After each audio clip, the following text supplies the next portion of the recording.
ক্রোমোজোমের এরকম 4টে ভাগ হয়। বুঝতে পারলে? এইবার আমাদের এই যে ডিএনএটা আছে, সেই ডিএনএটা কি কি দিয়ে তৈরি জানতে হবে আমাদের।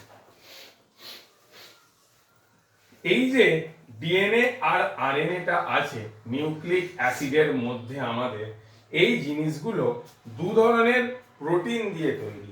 আমাদের প্রধানত প্রোটিনগুলো কিছু ক্ষারীয় প্রোটিন, কিছু আম্লিক প্রোটিন। কিছু কিছু কি প্রোটিন? ক্ষারীয় প্রোটিন। কিছু কিছু প্রোটিন কি প্রোটিন? আম্লিক প্রোটিন। ক্ষারীয় প্রোটিনগুলির মধ্যে কে কে পড়ে? Arginine, histidine, lysine. Arginine, histidine আর লাইসিন, এরা হচ্ছে আমার ডিএনএ আরএনএ এর মধ্যে উপস্থিত ক্ষারীয় প্রোটিন। কি প্রোটিন? এরা ক্ষারীয় প্রোটিন। আর আম্লিক প্রোটিন হচ্ছে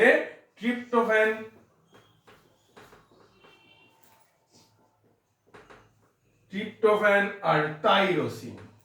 এইগুলো হচ্ছে। এখান থেকে কি ভাববে যে এখান থেকে তো কোনো প্রশ্ন হয়তো আসবে না, আসে। কি প্রশ্ন আসে? এখান থেকে এমসিকিউ আসে। এখান থেকে এমসিকিউ আসে। এই শুক্রাণুর আমাদের শুধুমাত্র এই যে তোমরা একটা প্রোটিন লক্ষ্য করো, শুক্রাণুর ক্রোমোজোমে আমাদের কি, আমাদের ক্ষারীয় প্রোটিনগুলো কি জাতীয়? হিস্টোন জাতীয়। কি জাতীয়? ক্ষারীয় প্রোটিনগুলো কি জাতীয়? হিস্টোন জাতীয় ক্ষারীয় প্রোটিন থাকে। শুক্রাণুর ক্রোমোজোমে হিস্টোন প্রোটিনের বদলে প্রোটামিন থাকে। কি থাকে? প্রোটামিন। এটা কিন্তু ইম্পর্টেন্ট। এইবারে আমাদের এই যে ডিএনএ, তাহলে ডিএনএ কি রকম, কি কি দিয়ে তৈরি তো আমরা পড়ে গেলাম। কি কি ক্ষারীয় প্রোটিন, কি কি আম্লিক প্রোটিন দিয়ে তৈরি। এবারে আমরা পড়বো এই যে ডিএনএটা, সেই ডিএনএটা কিরকম জিনিস দিয়ে তৈরিতে পড়লাম, কিরকম ভাবে তৈরি, লম্বা সরু বাঁকা, কিরকম ভাবে ডিএনএটা তৈরি হয়েছে। এই ডিএনএ ডিঅক্সিরাইবোজ শর্করা দিয়ে তৈরি হয়েছে, যেটা কিনা সব প্রজননশীল, পরিব্যক্তিক্ষম। জিনিস দুটো ভালো করে পড়ো, সব প্রজননশীল, অর্থাৎ নিজে নিজে প্রজনন করতে পারে, রিপ্রোডিউসেস ইটসেলফ, নিজে নিজে প্রজনন করতে পারে। আর পরিব্যক্তি, এর মধ্যে পরিব্যক্তি হয়। পরিব্যক্তি মানে নতুন কিছু জিনিসের অ্যাডপ্টেশন এটা করতে পারে। ধরো আমি আজকে এমন জায়গায় বসবাস করছি যেখানে প্রচুর অক্সিজেনের অভাব, আমি নিজের ডিএনএটা আমার এমনভাবেই তৈরি হয়ে যাবে যে আমি ওই কম অক্সিজেনেই কাজ করে নিতে পারবো। এত কিছু অভিযোজন তোমরা পড়েছো, এর মূলে কি? এর মূলে পরিব্যক্তি। এর মূলে পরিব্যক্তি। ডিএনএটা পরিব্যক্তি করতে পারছে, সেই জন্য হচ্ছে। এইবারে ডিএনএ হচ্ছে এক প্রকারের রাসায়নিক জৈব। এটা ডিঅক্সিরাইবোজ শর্করা থাকে। কি শর্করা থাকে? ডিঅক্সিরাইবোজ শর্করা থাকে। আর থাকে নাইট্রোজেন বেস। আর কি থাকে? Nitrogen base. আর কি থাকে? Phosphoric acid. আর কি থাকে? Phosphoric acid. এইবারে এই যে তিনটে জিনিস নিয়ে তৈরি হয় ডিঅক্সিরাইবোজ শর্করা, এটা হচ্ছে শর্করা। ডিঅক্সিরাইবোজটা কি? শর্করা। ডিঅক্সিরাইবোজ শর্করা, নাইট্রোজেন বেস আর ফসফরিক অ্যাসিড।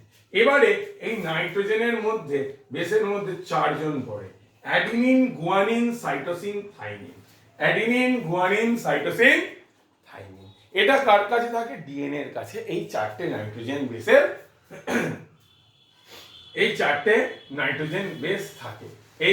এদের দুজনকে বলে পিরিমিডিন, আর এদের দুজনকে একসাথে, এদের দুজনকে বলে পিউরিন, আর এদের দুজনকে বলে পিরিমিডিন। কি বলে? পিরিমিডিন। এইবারে এই যে ডিএনএ নকশাটা, এই দ্বিতন্ত্রী এইরকম, এই ডিএনএ নকশাটা কে তৈরি করেন? এই যে পেঁচানো সিঁড়ির মতো, যেখানে এ আর টি, অ্যাডিনিন আর থাইমিনের মধ্যে ডবল বন্ড, আর গুয়ানিন আর সাইটোসিনের মধ্যে ট্রিপল বন্ড করে থাকে। এই যে গঠনটা আবিষ্কার, এই যে মডেলটা ডিএনএ দ্বিতন্ত্রী মডেল, এটা আবিষ্কার করেন ওয়াটসন ও ক্রিক। সিঁড়ির হাতল দুটো হাতলের মতো, সেই জন্য এই দ্বিতন্ত্রী গঠন, এই গঠনকে ডিএনএ দ্বিতন্ত্রী গঠন বলা হয়। এবার ডিএনএ তো শেষ হলো, ডিএনএ তো শেষ হলো, এবার কে আছে? এবার আছে হচ্ছে আরএনএ। এবার আছে হচ্ছে আরএনএ, রাইবোজ নিউক্লিক অ্যাসিড। এই আরএনএ প্রোটিন সংশ্লেষে প্রচুর সহায়তা করে। এরও নাইট্রোজেন বেস থাকে। এরও কি থাকে? Nitrogen base. এর নাইট্রোজেন বেসে কে কে থাকে? এই নাইট্রোজেন বেসে থাকে অ্যাডিনিন।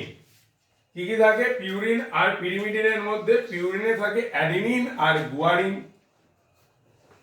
আর এখানে সাইটোসিন আর ইউরাসিল থাকে পিরিমিডিন বেসে। কিসে থাকে? পিরিমিডিনে। তাহলে কিসের পরিবর্তে? সাইটোসিন আর তাহলে থাইমিনের পরিবর্তে এখানে কে থাকে? এখানে থাকে ইউরাসিল। থাইমিনের পরিবর্তে এখানে কে থাকে? আরএনএ তে ইউরাসিল থাকে। এইভাবে তার সাথে একটা থাকে রাইবোজ শর্করা। ডিএনএ তে ছিল কি? ডিঅক্সিরাইবোজ শর্করা। এখানে কি শর্করা থাকে? রাইবোজ শর্করা। ঠিক আছে, এইবারে ডিএনএ আরএনএ এর পার্থক্যটা আমাকে আর করাতে হবে না, কারণ এতে থাকে ডিঅক্সিরাইবোজ শর্করা, এতে থাকে রাইবোজ শর্করা। ডিএনএ দ্বিতন্ত্রী গঠনযুক্ত, আরএনএ একতন্ত্রী গঠনযুক্ত। এইবারে আর রেখাকার কোথায় থাকে? অধিকাংশ ডিএনএ কোষের নিউক্লিয়াসে থাকে, কিন্তু আরএনএ নিউক্লিয়াসের ভিতরে থাকে না। যখন বাচ্চাবেলায় পড়েছিলে নিউক্লিয়াস 4 প্রকার।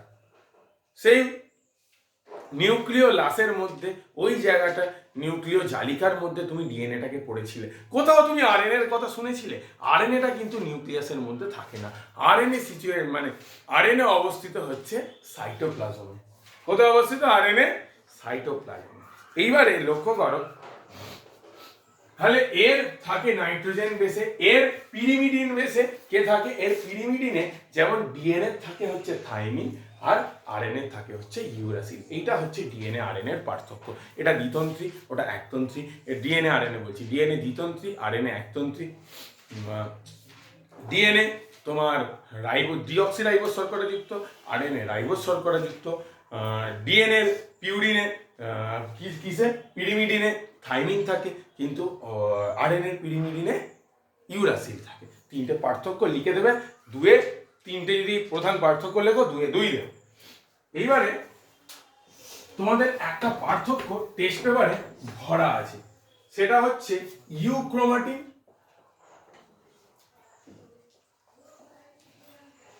আর একটা হচ্ছে হেটারোক্রোমাটিন।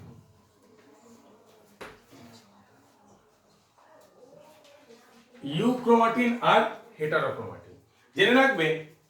ইউক্রোমাটিন কিন্তু প্রচন্ড সূক্ষ্ম,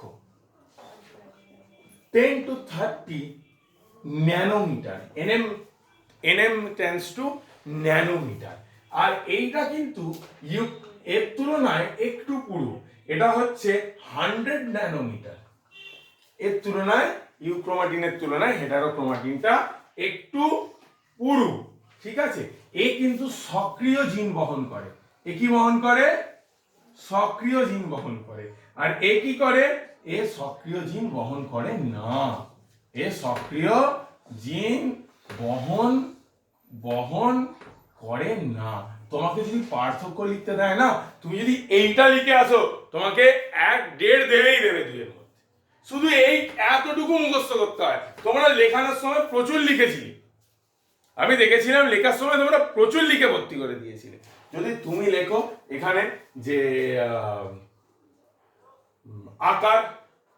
আকার লেখো আর সক্রিয় জিনের উপস্থিতি লেখো, বিষয় লিখে দিলে, এই দুটো লিখে দিলে 2 এর 2 দেবে। লাইফ সায়েন্সের দুটো পার্থক্য লিখলে এনাফ। আমি তোমাদের এতদিন বলিনি, কারণ তোমরা 3টে মুখস্থ করবে না, সেই জন্য বলিনি। দুটো পার্থক্য লিখলেই তোমাদের 2 এর 2 দেবে।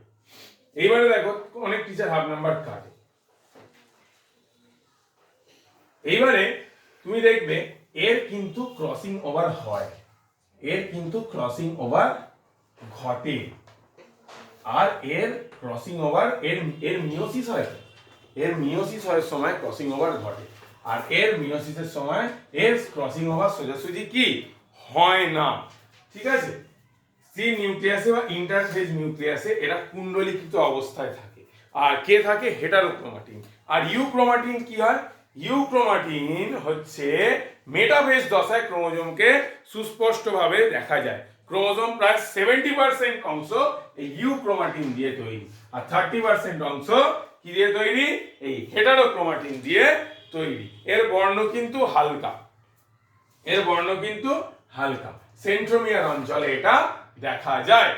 এবারে ইউক্রোমাটিন হেটারোক্রোমাটিন তোমাকে আমি পুরোপুরি ক্লিয়ার করে দিলাম। এবারে ইউক্রোমাটিন হেটারোক্রোমাটিনের পার্থক্যগুলো লেখা আছে বইতে। ওই হালকা বর্ণ, রঞ্জন ধর্ম, ক্রসিং ওভার, গঠনগত বৈশিষ্ট্য, 4টে পার্থক্য বইতে আছে, তোমরা লিখবে।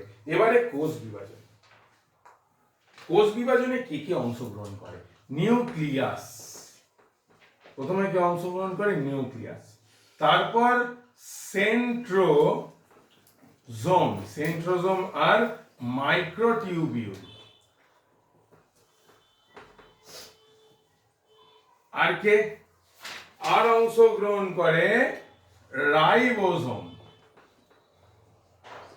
আর অংশগ্রহণ করে মাইটোকন্ড্রিয়া। এই 4জন অংশগ্রহণ করে। কি ভাবে? এদের উদাহরণ কি? তোমরা বাচ্চা বেলায় পড়েছো সেন্ট্রোজোম কি করে অংশগ্রহণ করে।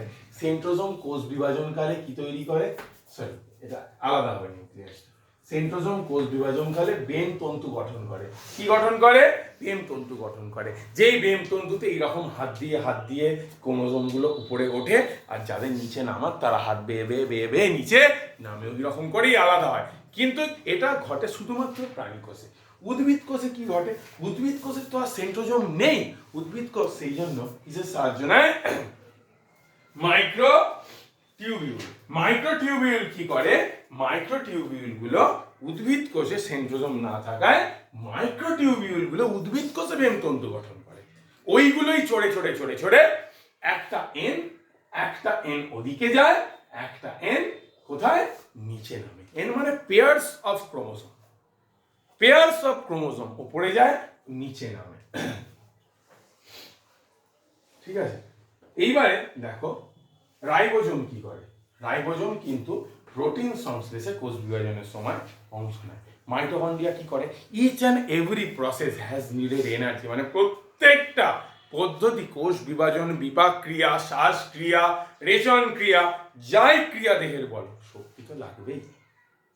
কাকে শক্তি ঘরে বলে? কোষে মাইটোকন্ড্রিয়া শক্তি দেয়। কোষ বিভাজনের সময় এনার্জিকে দেয় মাইটোকন্ড্রিয়া। তাহলে কোষ বিভাজনের তাৎপর্য। আরে কোষ বিভাজন, যদি তুমি একটা জিনিস ধরো, কোষ বিভাজন যদি আমার কোষ বিভাজন না হতো, আমি জন্মেছিলাম তখন আমার ওজন ছিল হার্ট টু হার্ট 10 কেজি। আজকে আমি তোমার সামনে দাঁড়িয়েছি, আমার ওজন 98 কেজি।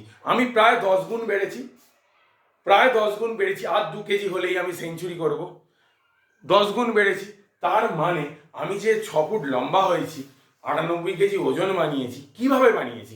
অনলি কোষ বিভাজন। আমাকে কি মাটি দিয়ে ওপরে গড়া হয়েছে? তাহলে জীবের বৃদ্ধির জন্য কোষ বিভাজন কি প্রচন্ড গুরুত্বপূর্ণ। আর আমার আজকে হাতে কেটে গেল, আমার হাতের চামড়াটা কেউ খুবলে নিল, সেই জায়গায় চামড়া তৈরি করবে, মানে ক্ষয়পূরণ।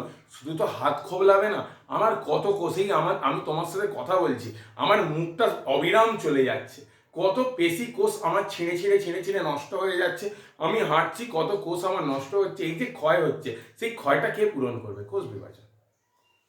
কে পূরণ করবে?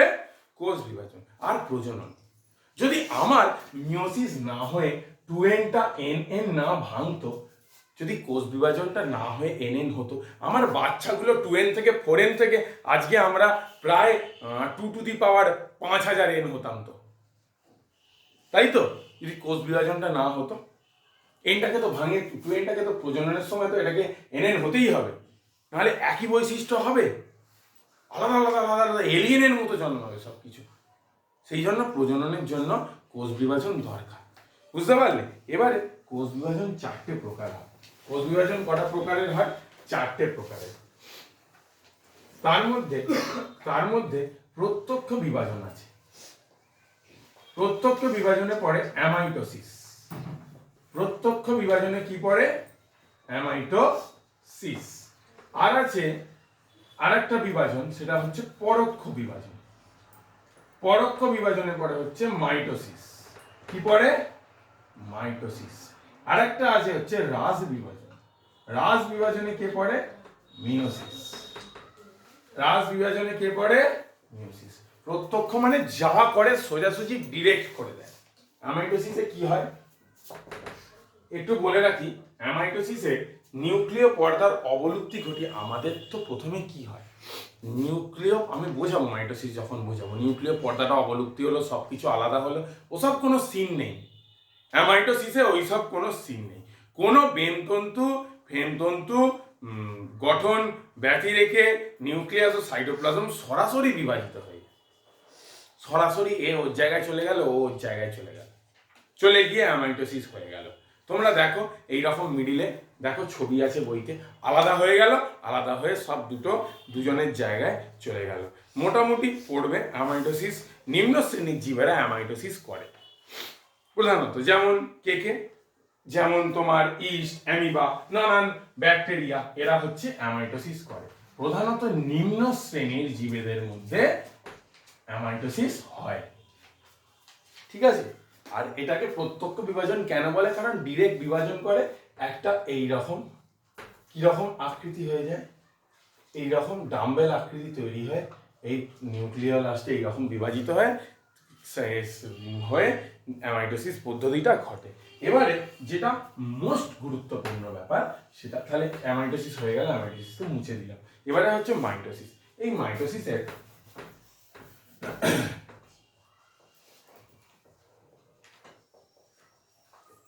চারটে ধাপ আছে। কি আছে? চারটে ধাপ আছে। এই মাইটোসিস উদ্ভিদ কোথায় কোথায় হয়? উদ্ভিদের বর্ধনশীল অঙ্গে, প্রাণীর বর্ধনশীল অঙ্গে, আর যৌন অযৌন জননের সময়। যৌন অযৌন জননের সময় বোঝাবো কি করে হয়। যৌন অযৌন জননের সময় যেমন মিওসিস হয় তেমন মাইটোসিসও কিন্তু হয়। লক্ষ্য করো তোমরা, বৈশিষ্ট্য কি? মাইটোসিসে কি হয়? আমাদের তো 2n থাকে, ওই জন্য n ভাঙে। মাইটোসিস কোষ বিভাজনে একটি জনিত্রী কোষ দুটো অপত্য কোষ সৃষ্টি করে। কি সৃষ্টি করে? একটা জনিত্রী কোষ দুটো অপত্য কোষ সৃষ্টি করে। আর আমার মাদার ক্রোমোজোমে, অর্থাৎ একটা জনিত্রী কোষ যখন দুটো অপত্য কোষ সৃষ্টি করছিল, তাতে যেটা ক্রোমোজোম ছিল, যে দুটো অপত্য তৈরি হলো তাতেও ক্রোমোজোম সংখ্যা কি হয়? সমান হয়। এইবারে এই মাইটোসিসকে কি করা যায়? এই মাইটোসিসকে কয়েকটা প্রক্রিয়ায় ভাঙা যায়, চারটে ধাপে ভাঙা যায়, সেটা আমরা পরে পড়ব। আগে এখন আমরা পড়ব মিওসিস কি। এবারে ধরো আমার কাছে, মাইটোসিসটা বলে রাখি, ধরো আমার কাছে 2n ছিল। কত n ছিল? 2n ছিল। মাইটোসিসে হবে 2nটা দুটো কপি বেরোবে। দুটো কি বেরোবে? জেরক্স কপি বেরোবে। কিন্তু যদি এখানে আমি মাইটোসিস মুছে মিওসিস লিখে দিই, কি লিখে দিই? মাইটোসিস মুছে মিওসিস লিখে দিই। মিওসিসে কিন্তু আমার যদি ক্রোমোজোম সংখ্যা এখানে 46 থাকে, অর্থাৎ 2n, কিন্তু এখানে 46 প্লাস যদি একটা কিছু থাকে এক্স ওয়াই, ধরো আমি ছেলে তো, তাহলে আমার একটা 23 প্লাস এক্স আর 23 প্লাস ওয়াই হবে, আলাদা হয়ে যাবে। এইবারে কি হবে? এইবারে মাইটোসিসে কি হবে? প্রথমে এইরকম আলাদা হলো, 2nটা কি হয়ে গেল? nn হয়ে গেল। আবার এইটা দুবার ভাঙবে মিওসিসে, সরি, এইটা দুবার ভেঙে এই রকম হবে, এই সেম টু সেম আবার চারটে তৈরি হবে। ওটা তৈরি হবে, চারটে তৈরি হবে। এবার এই মিওসিসটাকে সেই জন্য 2n থেকে দেখো n হচ্ছে, 2n থেকে n এর কটা কপি হচ্ছে? চারটে কপি হচ্ছে। এই জন্য দেখো n 2n মানে ক্রোমোজোম ডবল ছিল, মিওসিসে কি হচ্ছে? ক্রোমোজোম কমে যাচ্ছে। সেই জন্য মিওসিসকে আমরা কি বিভাজন বলি? হ্রাস বিভাজন। কোথায় কোথায় দেখা যায়? এটা দেখা যায় হচ্ছে উদ্ভিদের পরাগরেণুতে, উদ্ভিদের কি? পরাগরেণুতে, আর রেণু মাতৃকোষে। কোথায়? রেণু মাতৃকোষে। এটা তো উদ্ভিদের মধ্যে দেখা যায়। প্রাণীদের মধ্যে ডিম্বাণু মাতৃকোষে। কি মাতৃকোষে? ডিম্বাণু মাতৃকোষে। আর শুক্রাণু মাতৃকোষে।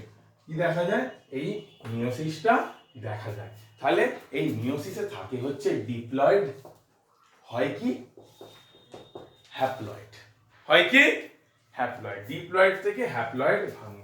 আবার এই যে রাস বিভাজনটা মিওসিসের একটা গুরুত্বপূর্ণ কি ব্যাপার, এই যে রাস বিভাজনটা তোমাদের হলো 2n থেকে nn হলো, এরপর আরেকবার সদৃশ বিভাজন ঘটে। সদৃশ বিভাজন মানে যেটা হয় তার দুটো দুটো দুটো দুটো করে জেরক্স বেরোয়, এটাই হচ্ছে মিওসিস।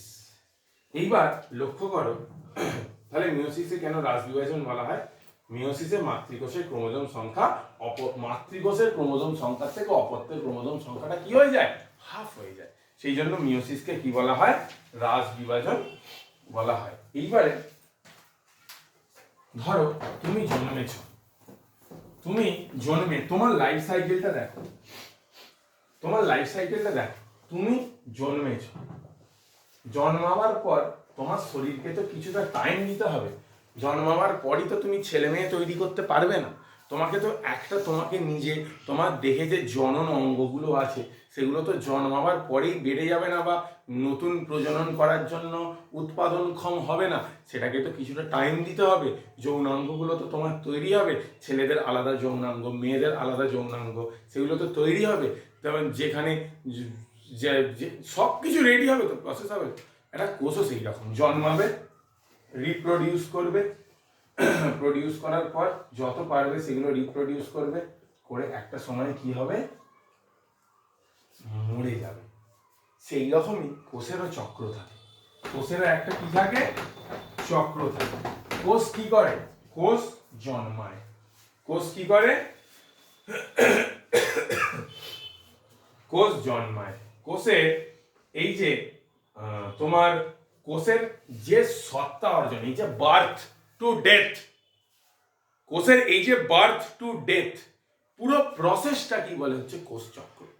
সত্তা অর্জন থেকে বিলোপ পর্যন্ত পুরো প্রসেসটাকে কি বলে, কোষ চক্র। কোষ তো জানো একটা সময় যখন পারে না তখন নিজে নিজে কি হয়ে যায়, ধ্বংস হয়ে যায়, তাই তো, লাইসোজোম করে তো। এবারে কোষ যে ধরো, কোষের কিছু কিছু রেগুলেটরি জিনিস থাকে, তো কিছু কিছু কি থাকে, রেগুলেটরি জিনিস থাকে। যেমন ধরো কোনো একটা ছেলে বা কোনো একটা মেয়ের কি হচ্ছে না, সন্তান হচ্ছে না, ছেলে মেয়ে হচ্ছে না, তার কোথাও একটা কিছু না কিছু গন্ডগোল একটা আছে, সেটা কে চেক করবে, ডক্টর। কে চেক করবে সেটা, ডক্টর।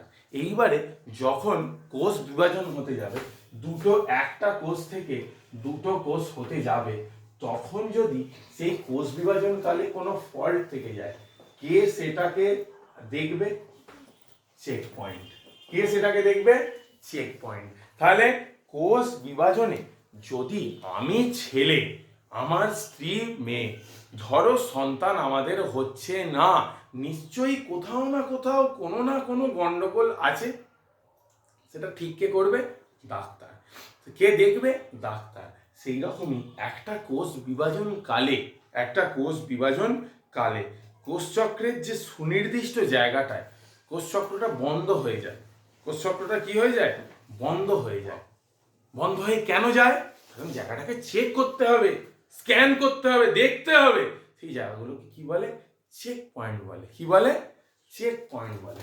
এই চেক পয়েন্টে তিনটে দশা থাকে, G1, G2 আর M চেক পয়েন্ট।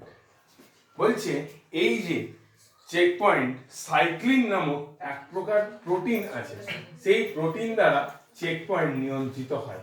এই যে G1 চেক পয়েন্টটায় কি হয়, বলছে ডিএনএ ক্ষতিগ্রস্ত হলে G1 থেকে S দশায় প্রবেশ করতে, G1 S দশায় প্রবেশ করতে পারে না। আর G2M এর জায়গায় যদি ডিএনএ মেরামতি না হয়, তাহলে S দশায় সংশ্লেষ না হয় G2 থেকে M দশায় যেতে পারে না। পুরো প্রসেস আছে। তাহলে M চেক পয়েন্ট হচ্ছে বেম তন্তু ঠিক করে তৈরি না হলে M দশায় কোষ বিভাজন বন্ধ হয়ে যায়। তাহলে এই দশাটায় কি দেখে, এই দশাটায় এই যে G1/S, এক্ষেত্রে দেখা হয় যে ডিএনএটা ক্ষতিগ্রস্ত হয়েছে কিনা। যদি ক্ষতিগ্রস্ত হয়, ফার্স্ট চেক পয়েন্ট পাস, ক্ষতিগ্রস্ত হলে ক্ষতিগ্রস্ত হয়েছে, সারাতে হবে, G2 তে হবে, তবে M এ উত্তীর্ণ হবে। Now I am ready to reproduce. DNA বলবে হ্যাঁ আমাকে দেখো। ডিএনএ কে যদি দেখলো ডিএনএ ক্ষতিগ্রস্ত হয়েছে, তাহলে মেরামত করে ডিএনএ এসে গেল। মেরামত চেক হলো কোথায়? এসে। এই ঘরে চেক হলো ডিএনএ, এই ঘরে G2 এ মেরামত হবে। মেরামত হয়ে ডিএনএ যখন রেডি টু রিপ্রোডিউস হবে, তখন ডিএনএ হবে এম, তখন ডিএনএ হবে এম। আর এই এম দশাটায় কি দেখা হবে? বেমতন্তুটা ঠিকঠাক তৈরি হচ্ছে কেন কিনা। যদি না বেমতন্তুটা ঠিকঠাক তৈরি হয়, তক্ষুনি কোষ বিভাজনটা বন্ধ হয়ে যাবে। কোষ বিভাজনটা তক্ষুনি কি হয়ে যাবে? বন্ধ হয়ে যাবে। এই যে এইটা হচ্ছে তিনটে দশা। তাহলে কোষের বৃদ্ধি থেকে বিভাজন থেকে বৃদ্ধি বিভাজন, এই চক্রাকার আবর্তনটাকেই আমরা কি বললাম? কোষ চক্র। এইবার তোমরা লক্ষ্য করো, এই কোষ চক্রের দুটি পর্যায় আছে। একটা হচ্ছে ফেজ 1 বা ইন্টারফেজ, আর একটাকে বলা হচ্ছে এম ফেজ বা মাইটোটিক ফেজ। এইবারে এই ইন্টারফেজে কোষ চক্রের কটা দশা থাকে? ইন্টারফেজে কোষ চক্রের তিনটে দশা থাকে। সেটা হচ্ছে G1 দশা। G1 দশা, এই দশায় আরএনএ আর প্রোটিনগুলো সংশ্লেষ হয়। আরএনএ আর প্রোটিনগুলো কি হয়? সংশ্লেষ হয়।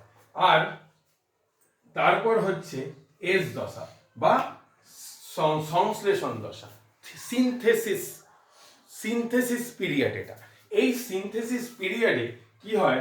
ডিএনএর দ্বিতীয়করণ ঘটে। ডিএনএ কি হয়? দ্বিতীয়করণ ঘটে, আর হিস্টোন প্রোটিনটা সংশ্লেষ হয়। কি প্রোটিনটা সংশ্লেষ হয়? হিস্টোন প্রোটিনটা। দ্বিতন্ত্রকরণ মানে ডিএনএটা যেমন আসলে তেমন ভাবে তৈরি হয়। ঠিক আছে, এইবারে লাস্ট দশা যেটা হচ্ছে কিনা G2, যেটাকে কি বলে? বা গ্রোথ 2 দশা।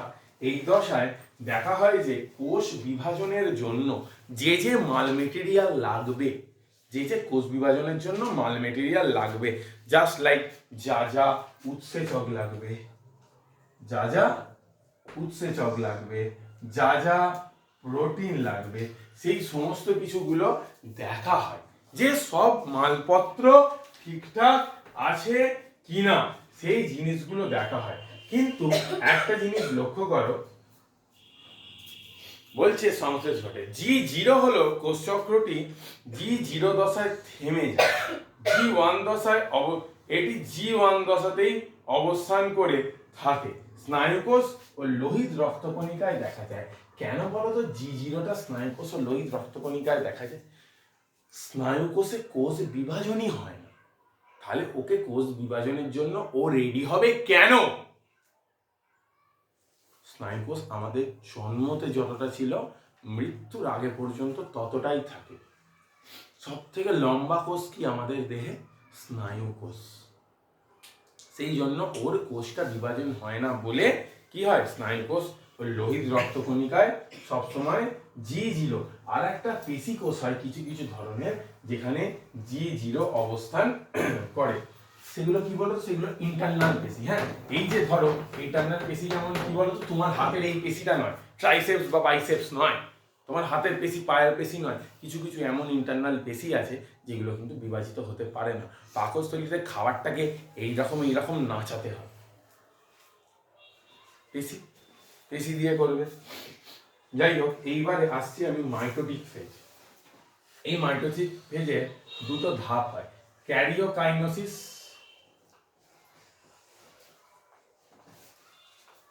আর সাইটোকাইনোসিস।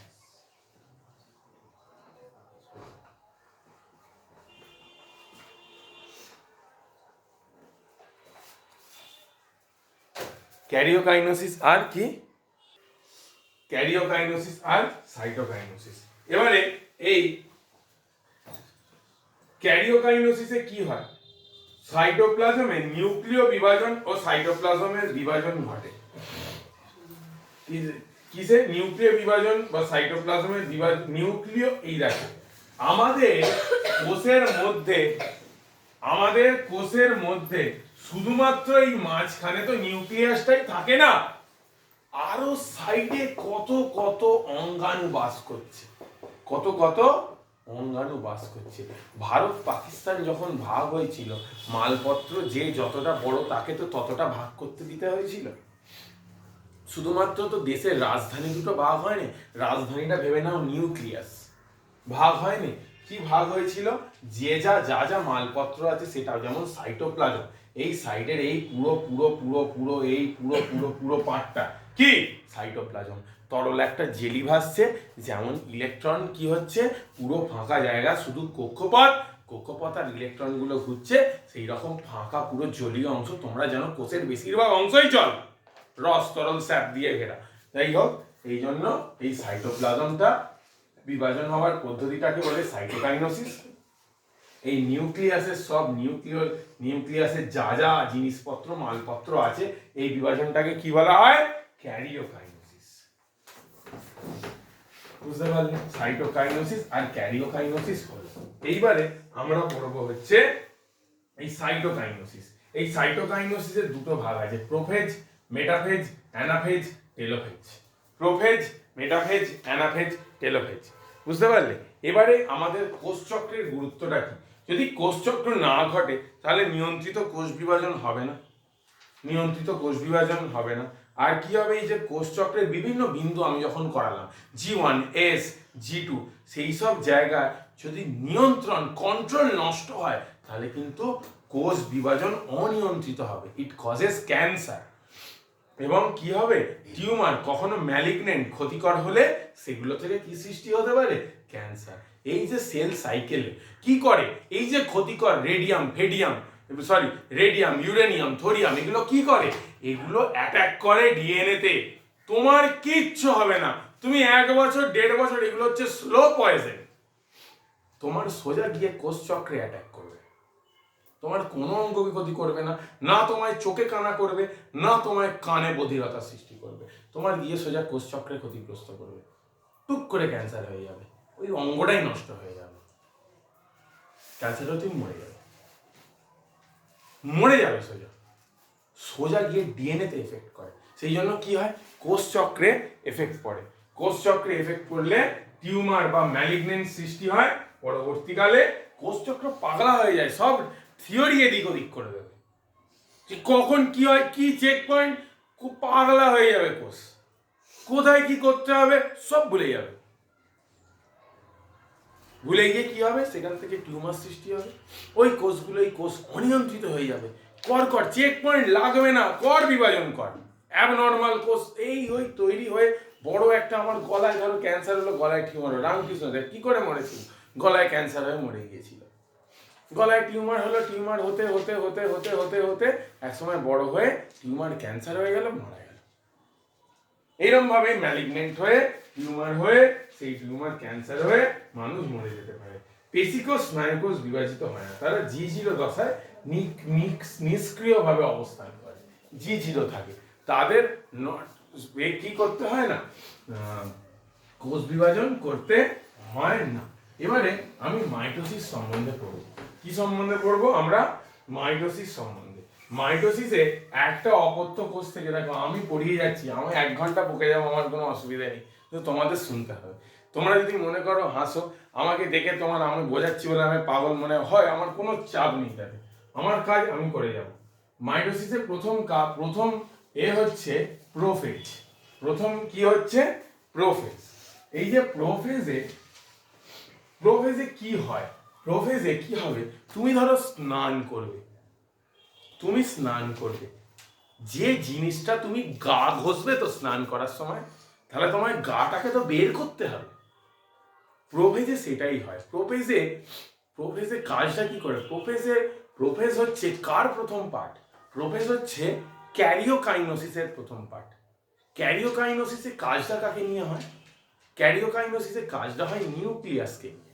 নিউক্লিয়াসের গায়ে যে পর্দাটা লাগানো আছে সেটাকে তবে খুলতে হবে। তোমার স্নান করতে গেলে জামা প্যান্টটা তবে খুলতে হবে না, তুমি জামা প্যান্ট পরেই করবে? তা নিশ্চয়ই নয়, তুমি জামা প্যান্টটা নিশ্চয়ই খুলবে। এই যে কি হচ্ছে, নিউক্লিয়াসের মধ্যে যে একটা প্রোফেজের শেষের দিকে নিউক্লিয়াসের, আমি শুধু নিউক্লিয়াস নিয়ে আলোচনা করব, ঠিক আছে। এই যে নিউক্লিয়াসের মধ্যে এই যে নিউক্লিয় পর্দাটা, এই প্রোফেজকালে কিন্তু অবলুপ্তি হয়। কি হয়? প্রতিটি সেন্ট্রোমিয়ার অঞ্চল ছাড়া লম্বালম্বি ভাবে ক্রোমাটিড গঠন করে। ক্রোমাটিডটায় সেন্ট্রোমিয়ার অঞ্চলে চলে যায়, আস্তে আস্তে কোথায় ক্রোমোজোমগুলো চলে যেতে শুরু করছে, এইখানে যেতে যেতে শুরু করছে। এই সেন্ট্রোমিয়ার অঞ্চলগুলো হচ্ছে এই জায়গাগুলো, সেন্ট্রোমিয়ার অঞ্চল হচ্ছে এই জায়গাগুলো, এখানে আস্তে আস্তে চলতে শুরু করছে। এবারে কি হচ্ছে, পেঁচানো অবস্থাকে পেকটোনমিক কুণ্ডলী বলা হচ্ছে, আর পেঁচানো পদ্ধতিকে স্পাইরালাইজেশন বলা হচ্ছে। নিবিড়ভাবে পেঁচিয়ে পেঁচিয়ে আস্তে আস্তে ক্রোমোজোমগুলো সেন্ট্রোমিয়ার অঞ্চলে চলতে থাকে। আর কি করে, প্রোফেজের শেষের দিকে নিউক্লিয় পর্দাগুলো আস্তে আস্তে কি হয়ে যায়, অবলুপ্ত হয়ে যায়। নিউক্লিয় পর্দাগুলো প্রোফেজের শেষে কি হয়ে যায়, অবলুপ্ত হয়ে যায়। সেন্ট্রিওল, সেন্ট্রিওলটাকে, এই যে মাথায় সেন্ট্রিওলটাকে ঘুরে একটা নট রে, নট সুতো তৈরি হয়, জাস্ট আর রে তৈরি হয়। জাস্ট কি তৈরি হয়, একটা রে তৈরি হয়। তুমি যখন চুন ফেলো কোনো জায়গায়, মাঠে দাগ কাটছো চুন ফেলে, আগে তো সুতো দিয়ে একটা মেপে নাও, আউটলাইন করে নাও। অ্যাস্ট্রাল রে হচ্ছে ওই আউটলাইনটা, যেখান দিয়ে বেমতন্তুগুলো যাবে। সেই বেমতন্তুগুলো বা এই যে নানান বেমতন্তুগুলো তৈরি হওয়ার জন্য অ্যাস্ট্রাল রশ্মি, তারপর জোড়া লেগে বেমতন্তুগুলো তৈরি হয়। এবারে হচ্ছে মেটাফেজ। মেটাফেজ দশায় কি হয়, আমি কিন্তু যতটা সম্ভব সবটাই শর্টে বলছি। এই মেটাফেজ দশায়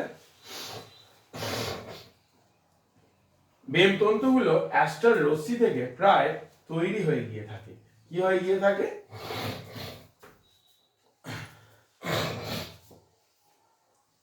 তৈরি হয়ে গিয়ে থাকে। এইবারে এই যে সেন্ট্রিওল, এই গোল সেই গোল, এটা প্রাণীকোষে হচ্ছে।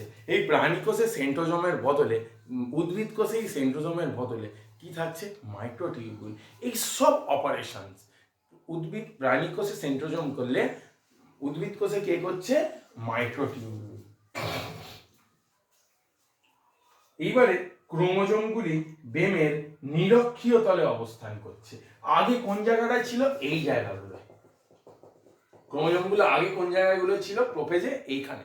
আস্তে আস্তে প্রোফেজ থেকে ক্রোমোজোমগুলো এইখানে যেতে শুরু করছে। যে যেরকম টাইপের হবে, কেউ অ্যাক্রোসেন্ট্রিক, কেউ মেটাসেন্ট্রিক, কেউ সাবমেটাসেন্ট্রিক, কেউ টেলোসেন্ট্রিক, আলাদা আলাদা টাইপের ক্রোমোজোম, সেই জন্য আমি গোল গোল দিয়েছি, ঠিক আছে। এরা কি শুরু করে, এটাকে বলা হচ্ছে কি অঞ্চল, এটাকে বলা হচ্ছে নিরক্ষীয় অঞ্চল। এটাকে বলা হচ্ছে নিরক্ষীয় অঞ্চল। এই নিরক্ষীয় অঞ্চলে আস্তে আস্তে ক্রোমোজোমগুলো যেতে শুরু করছে।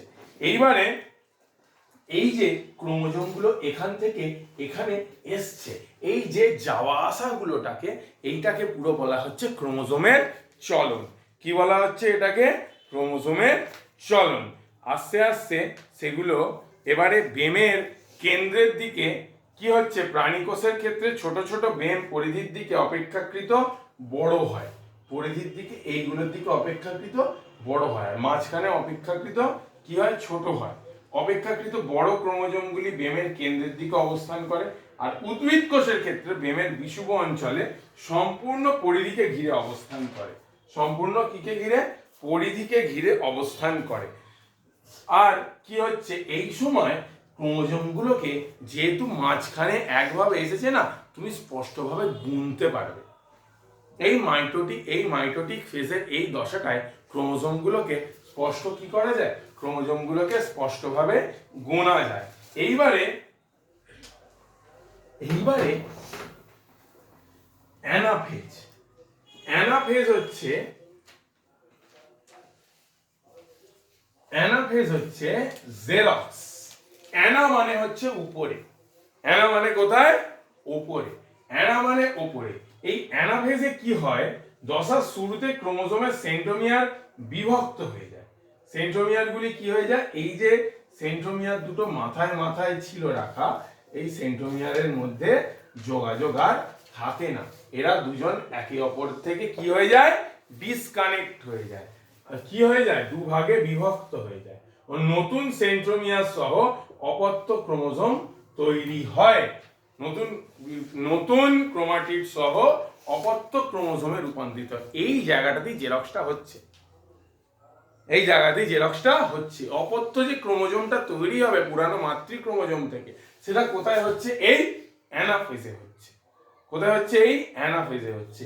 এবারে ক্রোমোজোমগুলো আস্তে আস্তে কি করে? আলাদা আলাদা ক্রোমোজোমগুলো মেরুর দিকে যেতে যেতে শুরু করছে। এই যে ক্রোমোজোমগুলো যারা এখান থেকে এখানে এসছিল কি ফেজে? মেটাফেজে। আবার অ্যানাফেজ হলে মেরুর দিকে চলে যাচ্ছে, সেই জন্য এই চলে যাওয়াটাকে কি চলন বলছে? অ্যানাফেজীয় চলন। কেন না বলে অ্যানাফেজীয় চলন? তোমাদেরকে অ্যানা বললাম, অ্যানা মানে উপরে, উপরের দিকে চলে চলে চলে চলে চলে চলে যাচ্ছে বলে এর নাম কি? অ্যানাফেজীয় চলন। এর সময় বেমের বিষুব অঞ্চলে ইন্টারজোনাল বেমতন্তুর আবির্ভাব ঘটে। চার ধরনের। ভি হচ্ছে মেটাসেন্ট্রিক, এল হচ্ছে সাবমেটাসেন্ট্রিক, জে হচ্ছে অ্যাক্টোসেন্ট্রিক, আই হচ্ছে টেলোসেন্ট্রিক। নানান আকৃতি বিশিষ্ট ক্রোমোজোম তুমি এই সময় দেখতে পাবে। তাহলে এই রকম যেতে যেতে লাস্টে তারা কোথায় এসে পৌঁছায়? লাস্টে তারা যখন টেলোফেজ হয়। কি ফেজ হয়? টেলোফেজ। যখন টেলোফেজ হয় তখন ক্রোমোজোমগুলো এই রকম আলাদা আলাদা হয়ে যায়, এরকম আলাদা আলাদা হয়ে যায় একই জায়গার মধ্যে। ধরো এটা উদ্ভিদ কোষ আমি আঁকছি, সব যেহেতু প্রাণী কোষ করাচ্ছি, এইরকম আলাদা আলাদা হয়ে যায়। এই বেমগুলো, যেই বেমগুলো আস্তে আস্তে তৈরি হয়েছিল, তারা সম্পূর্ণরূপে টেলোফেজ দশায় কি হয়ে যায়? বিলুপ্ত হয়ে যায়। টেলোফেজ দশায় সেই বেমগুলো কি হয়ে যায়? আস্তে আস্তে বিলুপ্ত হয়ে যায়। প্রাণী কোষের বিষুব অঞ্চলে স্টেম বডি তৈরি হয়। স্টেম বডি সেগুলোকে কি করে? আস্তে আস্তে একে ওদিকে একে এদিকে ঠেলে দিতে শুরু করে। এই ক্রোমোজোমকে উপরের দিকে, এই ক্রোমোজোমগুলিকে নিচের দিকে ঠেলে দিতে শুরু করে। আর যেই প্রোফেজ দশায় নিউক্লিয় পর্দাটা কি হয়ে গিয়েছিল? নিউক্লিয় পর্দাটা বিলুপ্ত হয়ে গেছিল প্রোফেজ দশার শেষের দিকে, সেইটাই টেলোফেজ দশার শুরুতে আবার সেই নিউক্লিয় পর্দা কি হয়? তৈরি হতে থাকে। এবং তৈরি হবার ফলে আরেকটা জিনিস এই দশায় হয়, নিউক্লিওলাস তৈরি হয়। কি তৈরি হয়? নিউক্লিওলাস তৈরি হয়। আর তারপর নিউক্লিয়াসের মধ্যে জল ঢোকে, শোষণ করতে হবে তো জলটা, জল ঢোকে, নানান নিউক্লিয় অ্যাসিডের বিয়োজন ঘটে। বিয়োজন ঘটে এই দুটো কোষকে সম্পূর্ণ আলাদা দুটি অপত্য কোষে পরিণত করে। দুটি আলাদা কোষে পরিণত করে। এই পুরো পদ্ধতিটা ঘটে থাকে। তাহলে আমাদের নিউক্লিয়াস কি করে বিভাজন হলো, তার পার্ট শেষ। এইবারে কার পার্ট কার বিভাজন হবে? এরপর বিভাজন হবে সাইটোপ্লাজমের। এরপর কার বিভাজন হবে? এরপর বিভাজন হবে সাইটোপ্লাজমের। তাহলে সাইটোপ্লাজমের বিভাজনটাকে আমরা কি বলেছিলাম? সাইটোপ্লাজমের বিভাজনটাকে আমরা বলেছিলাম সাইটোকাইনোসিস। এই যে সাইটোকাইনোসিস প্রক্রিয়াটায় কিচ্ছু নয়, মাঝ বরাবর বেমের যে এই যে বেম তন্তু যাদের তৈরি হয়েছিল, এর বিষুব অঞ্চল তৈরি হয়েছিল তো একটা। এই বিষুব অঞ্চলে কি হয়? এই বিষুব অঞ্চলে দুদিক থেকে আস্তে আস্তে কি শুরু করে? চাপ দিতে শুরু করে। কি শুরু হয়? চাপ দেওয়া শুরু হয়। এই যে চাপ দেওয়ার ফলে মাইক্রোফিলামেন্ট নামক সূক্ষ্মতন্তু গুচ্ছাকারে জমা হয় ও ফ্র্যাগমোপ্লাস্ট গঠন করে। গলগি ভেসিকল মিলিত হয়ে কোষ পাত বা সেল প্লেট তৈরি করে এবং আস্তে আস্তে উদ্ভিদ কোষের ক্ষেত্রে কি হয়? এই রকম কোষ প্রাচীর তৈরি হয়ে যায়। এইটা তো প্রাণী কোষে। ওই যে সাইটোকাইনোসিসে দুদিকে ভাঁজ হয়, কোনটা? এটা তো কোষ পর্দা। কোষ প্রাচীর তো তুমি পাবে না। তুমি প্রাণী কোষে কোষ প্রাচীর পাবে কোথায়? ছোটবেলায় যখন উদ্ভিদ কোষ প্রাণী কোষ পড়েছিল, উদ্ভিদের কোষ পর্দা কোষ প্রাচীর দুটোই থাকে, কিন্তু প্রাণীদের কি থাকে? শুধুমাত্র কোষ প্রাচীর। এই কোষ প্রাচীরটা আস্তে আস্তে কি হয়? একটা ফারো বা ভাঁজ তৈরি হয়। এই ভাঁজটা আস্তে আস্তে ভেতরে ঢুকতে থাকে, এরকম কি কি থাকে ভেতরে ঢুকতে থাকে, ঢুকে ঢুকে ঢুকে ঢুকে দুটোকে কি করে দেয় আলাদা করে দেয়। এটা কিসে ঘটলো? এটা ঘটলো প্রাণীদের ক্ষেত্রে। এটা কাদের ক্ষেত্রে হয়? প্রাণীদের ক্ষেত্রে। উদ্ভিদের ক্ষেত্রে কি হয়? উদ্ভিদের ক্ষেত্রে ধরো এই রকম একটা কোষ, সেই কোষটা কি করে মাইক্রোফিলামেন্ট নামক সূক্ষ্ম তন্তু এখানে গুচ্ছাকারে জমা হয়, গুচ্ছাকারে জমা হয়, মাইক্রোফ্র্যাগমেন্ট গঠন করে, সেই গলগি গঠন করে, যে গলগি ভেসিকলের সাথে মিলিত হয়ে এখানে একটা প্লেট তৈরি করে, বর্ডার তৈরি করে। সেই প্লেটটা কি হয় সেলুলোজ জাতীয় বস্তু সেখানে জমা হয়ে ভৌত রাসায়নিক পরিবর্তন ঘটে সেই জায়গাটায় কি তৈরি করে, সেই জায়গাটায় মোটা হয়ে সেই জায়গাটায় কি তৈরি করে কোষ প্রাচীর তৈরি করে। কি তৈরি করে দেয়? কোষ প্রাচীর তৈরি করে দেয়। ফলে দুটো সাইটোজোম সাইটোপ্লাজম উদ্ভিদ কোষে এইভাবে আলাদা হয়। তাহলে প্রাণী কোষের সাইটোকাইনোসিস আর উদ্ভিদ কোষের সাইটোকাইনোসিসের মধ্যে কিন্তু পার্থক্য অবশ্যই আছে। কি পার্থক্য আছে? এর সেল প্লেট গঠন হয়ে সাইটোকাইনোসিস হয়, আর এর কি প্রাণী কোষের কি প্রাণী কোষের ফাড়ো বা ভাঁজ গঠন হয়ে পরস্পর চাপ দেওয়ার ফলে কোষ পর্দাগুলি সংকুচিত হওয়ার ফলে কি হয় সাইটোকাইনোসিস হয়। দুটোর মধ্যে কিন্তু তফাৎ আছে। মাঝে মাঝে টেস্ট পেপারে তুমি পোস্ট কোয়েশ্চেন দেখতে পাবে উদ্ভিদ কোষের সাইটোকাইনোসিস ও প্রাণী কোষের সাইটোকাইনোসিসের মধ্যে পার্থক্য লেখো। এবারে তাহলে তোমরা কি দেখলে উদ্ভিদ কোষের মাইটোসিসের সময় কি তৈরি হচ্ছে? বেমতন্তু তৈরি হচ্ছে। কিরকম ভাবে? কার সাহায্যে? মাইক্রোটিউবিউলের সাহায্যে অনুদৈর্ঘ্যভাবে সজ্জিত হয়। কিন্তু সেন্ট্রোজোমে অ্যাস্ট্রাল রে তৈরি হচ্ছে প্রথমে। অ্যাস্ট্রাল রে তৈরি হওয়ার পর সেই অ্যাস্ট্রাল রে থেকে তৈরি হচ্ছে সরু সরু সরু সরু ছোট ছোট ছোট ছোট বেমতন্তু। সেই বেমতন্তুতে ক্রোমোজোম কিছু কিছু ক্রোমোজোম প্রথমে ক্রোমোজোম সাইডে চলে যাচ্ছে দুই মেরুতে, আবার মাঝখানে আসছে, আবার দু সাইডে যাচ্ছে, এরকম করে হচ্ছে কোষ বিভাজন। কার মধ্যে? প্রাণীদের মধ্যে। সাইটোকাইনোসিসের পদ্ধতি বললাম, একটা সেল প্লেট দিয়ে তৈরি হচ্ছে, আর একটা কি তৈরি হচ্ছে ক্লিভেজ পদ্ধতিতে ভাঁজ তৈরি হচ্ছে। এবারে মাইটোসিসের গুরুত্ব বা তাৎপর্য। মাইটোসিস তোমরা লক্ষ্য করো, মাইটোসিস আমরা যে বাড়ছি, আমি বললাম কি আগেই বলেছি, এই যে আমার বৃদ্ধি হচ্ছে, মাইটোসিস না হলে বৃদ্ধি হতো না। আমার দুটো কোষ থেকে চারটে কোষ থেকে আটটা কোষ থেকে 16টা কোষ থেকে 32টা কোষ থেকে 64টা কোষ থেকে 128টা কোষ থেকে এরকম পরপর পরপর পরপর পরপর কোষের জেরক্স হচ্ছে। কিসের পদ্ধতিতে? মাইটোসিস পদ্ধতিতে। কেন মাইটোসিস পদ্ধতিতে হচ্ছে? কারণ আমার আগের কোষটা যেটা ছিল এখনকার কোষটাও সেম করতে হবে। একটা দেহে আলাদা আলাদা কোষ থাকে, আমার শরীরে এ পজিটিভ আর বি পজিটিভ রক্ত একসাথে থাকতে পারবে? পারবে না। পুনরুৎপাদন, মাইটোসিসে পুনরুৎপাদন হয়। কবজি, তারা মাছের বাহু, টিকটিকির ল্যাজ, ধরো টিকটিকির ল্যাজ কেটে গেল, টিকটিকির ল্যাজ তো কিছুদিন পরে হবে আবার, হ্যাঁ, কিসের ফলে? মাইটোসিস, কোষ বিভাজন।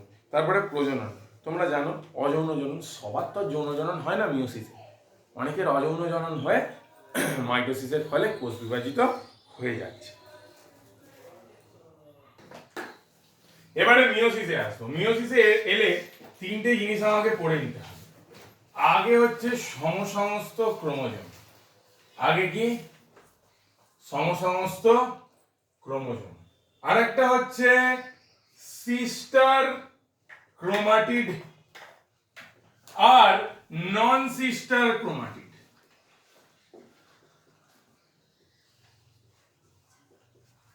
এইবারে তোমরা দেখো সিস্টার ক্রোমোজোম, সমসমস্ত ক্রোমোজোম কি বলছে? আকৃতি, জিনসজ্জারিদীয় সেন্ট্রোমিয়ারের অবস্থান বৈশিষ্ট্যের উপর নির্ভর করে পিতৃ ও মাতৃ ক্রোমোজোমদ্বয়কে সমসমস্ত ক্রোমোজোম বলে বা হোমোলোগাস। ইংলিশে কি বলে? যদি আকৃতি, জিনসজ্জারিদীয় সেন্ট্রোমিয়ারের অবস্থান প্রভৃতি বৈশিষ্ট্যের উপর নির্ভর করে এটা হয়, কি হয়? সমসমস্ত ক্রোমোজোম নির্ধারিত হয়। মিওসিসের শুরুতে মাতৃ ও পিতৃকোষের ক্রোমোজোম জোড়ায় জোড়ায় অবস্থান করে। কিসে অবস্থান করে? জোড়া জোড়া হয়ে অবস্থান করে। এইবারে এই যে সমসমস্ত ক্রোমোজোমটা কি হয়? একটা তোমার এই যে জোটবদ্ধ সমসমস্ত ক্রোমোজোম দ্বয়কে একসাথে বলে হচ্ছে বাইভ্যালেন্ট। কি বলে? বাইভ্যালেন্ট বলে। আর আরেকটা আছে বা ডায়েট বলে, পরবর্তী পর্যায়ে সমস্ত ক্রোমোজোম লম্বালম্বি ভাবে বিভাজিত হয় ও 4টি ক্রোমাটিড গঠন করে। এই 4টি ক্রোমাটিডকে বলে হচ্ছে টেট্রাড। এগুলো থিওরিটিক্যাল, এগুলো তোমাকে মুখস্থ করতেই হবে। কি বলে? টেট্রাড। এইবারে এই যে টেট্রাডের 4টে ক্রোমোজোমের মধ্যে হয় দুটো সিস্টার আর দুটো নন সিস্টার ক্রোমোজোম, দুটো সিস্টার আর দুটো নন সিস্টার ক্রোমোজোম। এইবারে লক্ষ্য করো, এই যে দুটো সিস্টার আর দুটো নন সিস্টার ক্রোমাটিড হলো এই বাইভ্যালেন্টে অবস্থিত সমস্ত জোড়ের ক্রোমোজোম থেকে সৃষ্ট ক্রোমাটিড দুটিকে, তাহলে এই সমস্ত ক্রোমোজোমে বাইভ্যালেন্টে অবস্থিত, কোথায় অবস্থিত? বাইভ্যালেন্টে অবস্থিত ক্রোমোজোম দ্বয়ের, বাইভ্যালেন্টে অবস্থিত ক্রোমোজোম দ্বয়ের বা ক্রোমোজোম জোড়ের প্রতিটি ক্রোমোজোমকে কি ক্রোমাটিড বলে? প্রতিটি সৃষ্ট ক্রোমাটিড দুটিকে সিস্টার ক্রোমাটিড বলে। কি ক্রোমাটিড বলে? Sister chromatid. নন সিস্টার কি বলছে? দুটি ভিন্ন সমস্ত ক্রোমোজোমের ক্রোমাটিড গুলিকে বলে নন সিস্টার ক্রোমাটিড। যদি সমস্ত ক্রোমোজোম জোড়ের প্রতিটি ক্রোমোজোম থেকে সৃষ্টি হয় তাহলে সেটা হচ্ছে সিস্টার ক্রোমাটিড। আর যদি ভিন্ন সমস্ত ক্রোমোজোমের বাইভ্যালেন্টে অবস্থিত দুটি ভিন্ন সমস্ত ক্রোমোজোমের ক্রোমাটিড গুলিকে বলা হচ্ছে নন সিস্টার ক্রোমাটিড। এই যে ক্রসিং ওভার দেখা যায়, কি দেখা যায়? ক্রসিং ওভার যে দেখা যায়, ক্রসিং ওভার দেখা যায় এই নন সিস্টার ক্রোমাটিডের মধ্যেই। সিস্টার ক্রোমাটিডে কিন্তু ক্রসিং ওভার দেখা যায় না। এইগুলো সিস্টার ক্রোমাটিড আর নন সিস্টার ক্রোমাটিডের মধ্যে তাহলে পার্থক্যটা কিসে? এটা কি থেকে তৈরি হয়? এটা তৈরি হয় সমস্ত ক্রোমোজোম জোড়ের প্রতিটি ক্রোমোজোম থেকে। এটা কি থেকে তৈরি হয়? সমস্ত ক্রোমোজোম জোড়ের প্রতিটি ক্রোমোজোম থেকে। আর নন সিস্টার ক্রোমাটিড কি বলছে? দুটি ভিন্ন সমস্ত ক্রোমোজোম থেকে এটা তৈরি হয়। দুটো এক সমস্ত ক্রোমোজোম থেকে এটা তৈরি হয়, দুটো ভিন্ন সমস্ত ক্রোমোজোম জোড় থেকে এটা তৈরি হয়, নন সিস্টার ক্রোমাটিড তৈরি হয়। বুঝতে পারলে? আর কোথায় ক্রসিং ওভার দেখা যায়? এই নন সিস্টার ক্রোমাটিডেই ক্রসিং ওভারটা লক্ষ্য করা যায়। এবার এই পার্টটা হলো, এই পার্টটা কিন্তু থিওরির পার্ট, তোমাকে পড়ে মুখস্থ করতে হবে। ক্রসিং ওভারটা আমি তোমাদের বুঝিয়েছিলাম। কি হয় ক্রসিং ওভারে? পিতৃ ও মাতৃ ক্রোমোজোম জোড়ায় যে অবস্থান করে, জোড়ায় মানে এখানে যে 13 প্লাস XY আর 23 প্লাস XY আর এখানে 23 প্লাস XX, এই দুটি ক্রোমোজোম দিয়ে গঠিত জোড়কে বাইভ্যালেন্ট। তাহলে এটা কি? এটা একটা বাইভ্যালেন্ট ডিপ্লয়েড 2n যুক্ত, ঠিক আছে? এক জোড়া হোমোলোগাস ক্রোমোজোম, মানে হোমোলোগাস মানে সমস্ত ক্রোমোজোম হলো। এইবারে এই ক্রোমোজোম দ্বিবিভক্ত হয়ে কটা ক্রোমাটিড তৈরি করবে?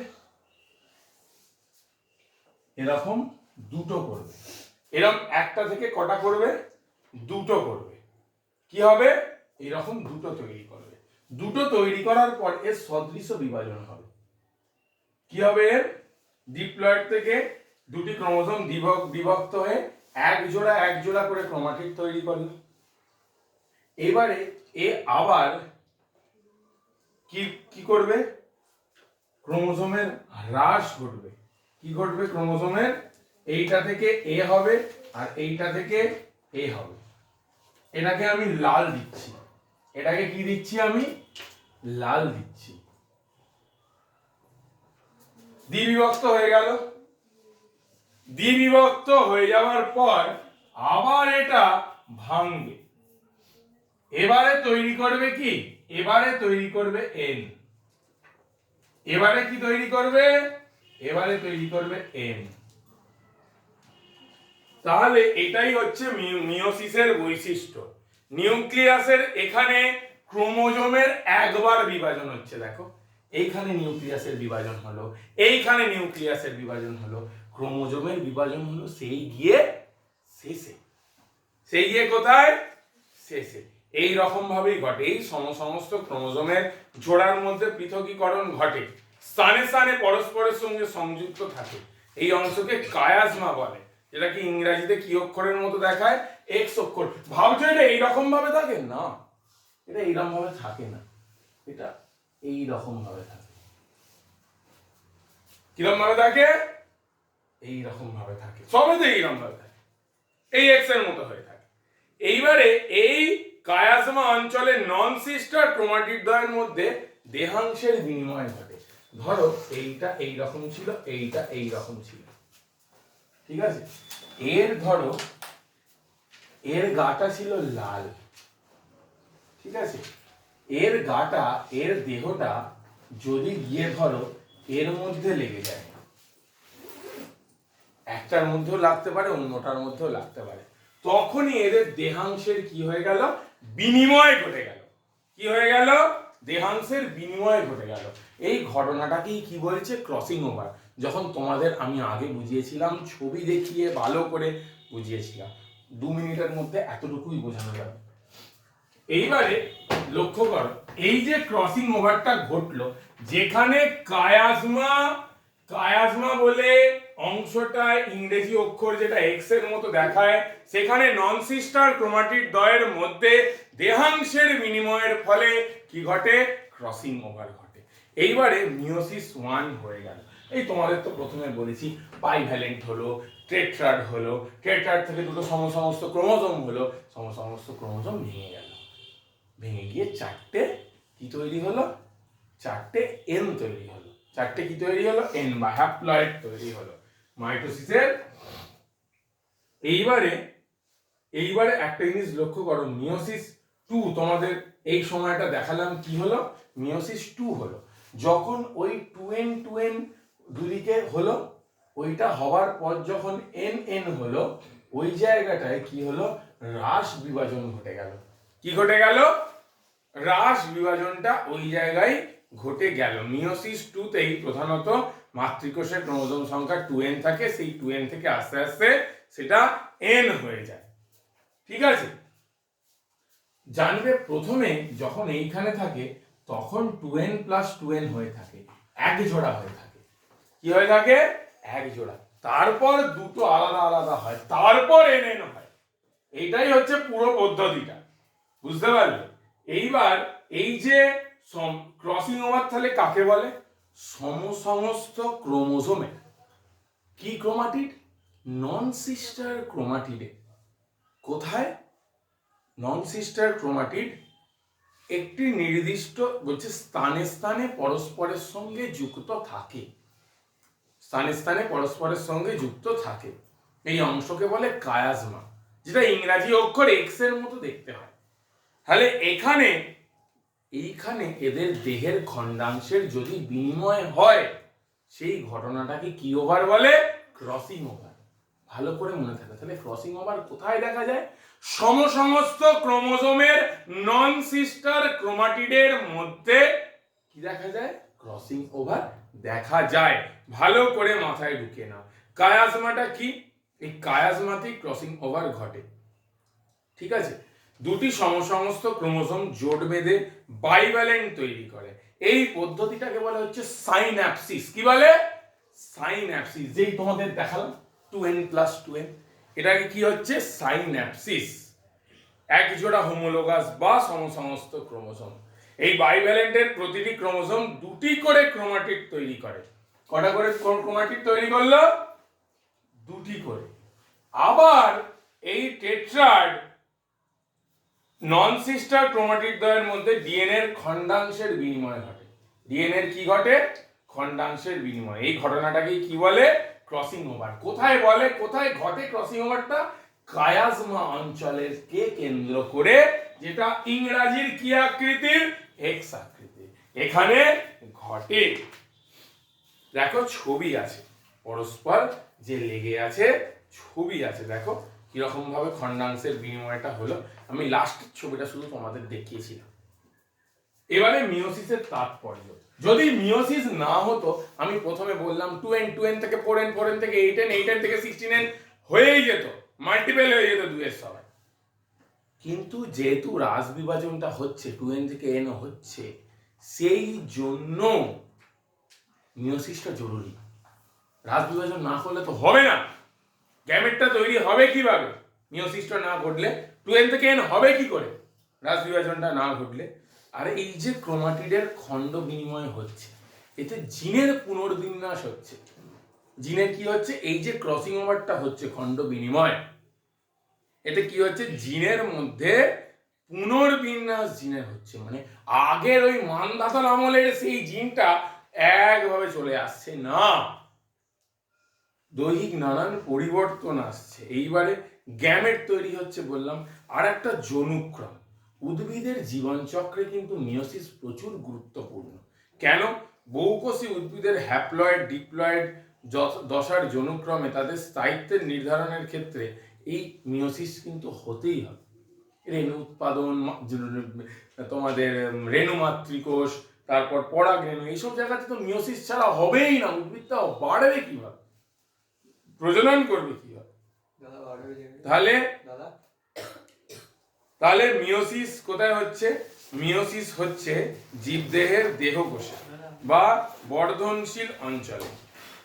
সরি, মাইটোসিস কোথায় হচ্ছে? জীবদেহের বর্ধনশীল অঞ্চলে। আর মিওসিস কোথায় হচ্ছে?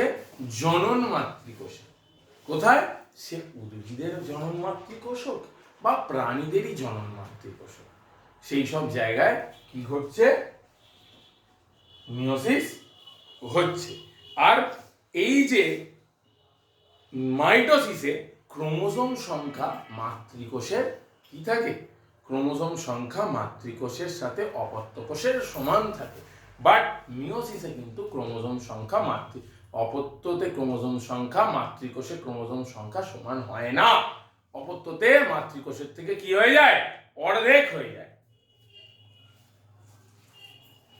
এবারে হচ্ছে জনন। তাহলে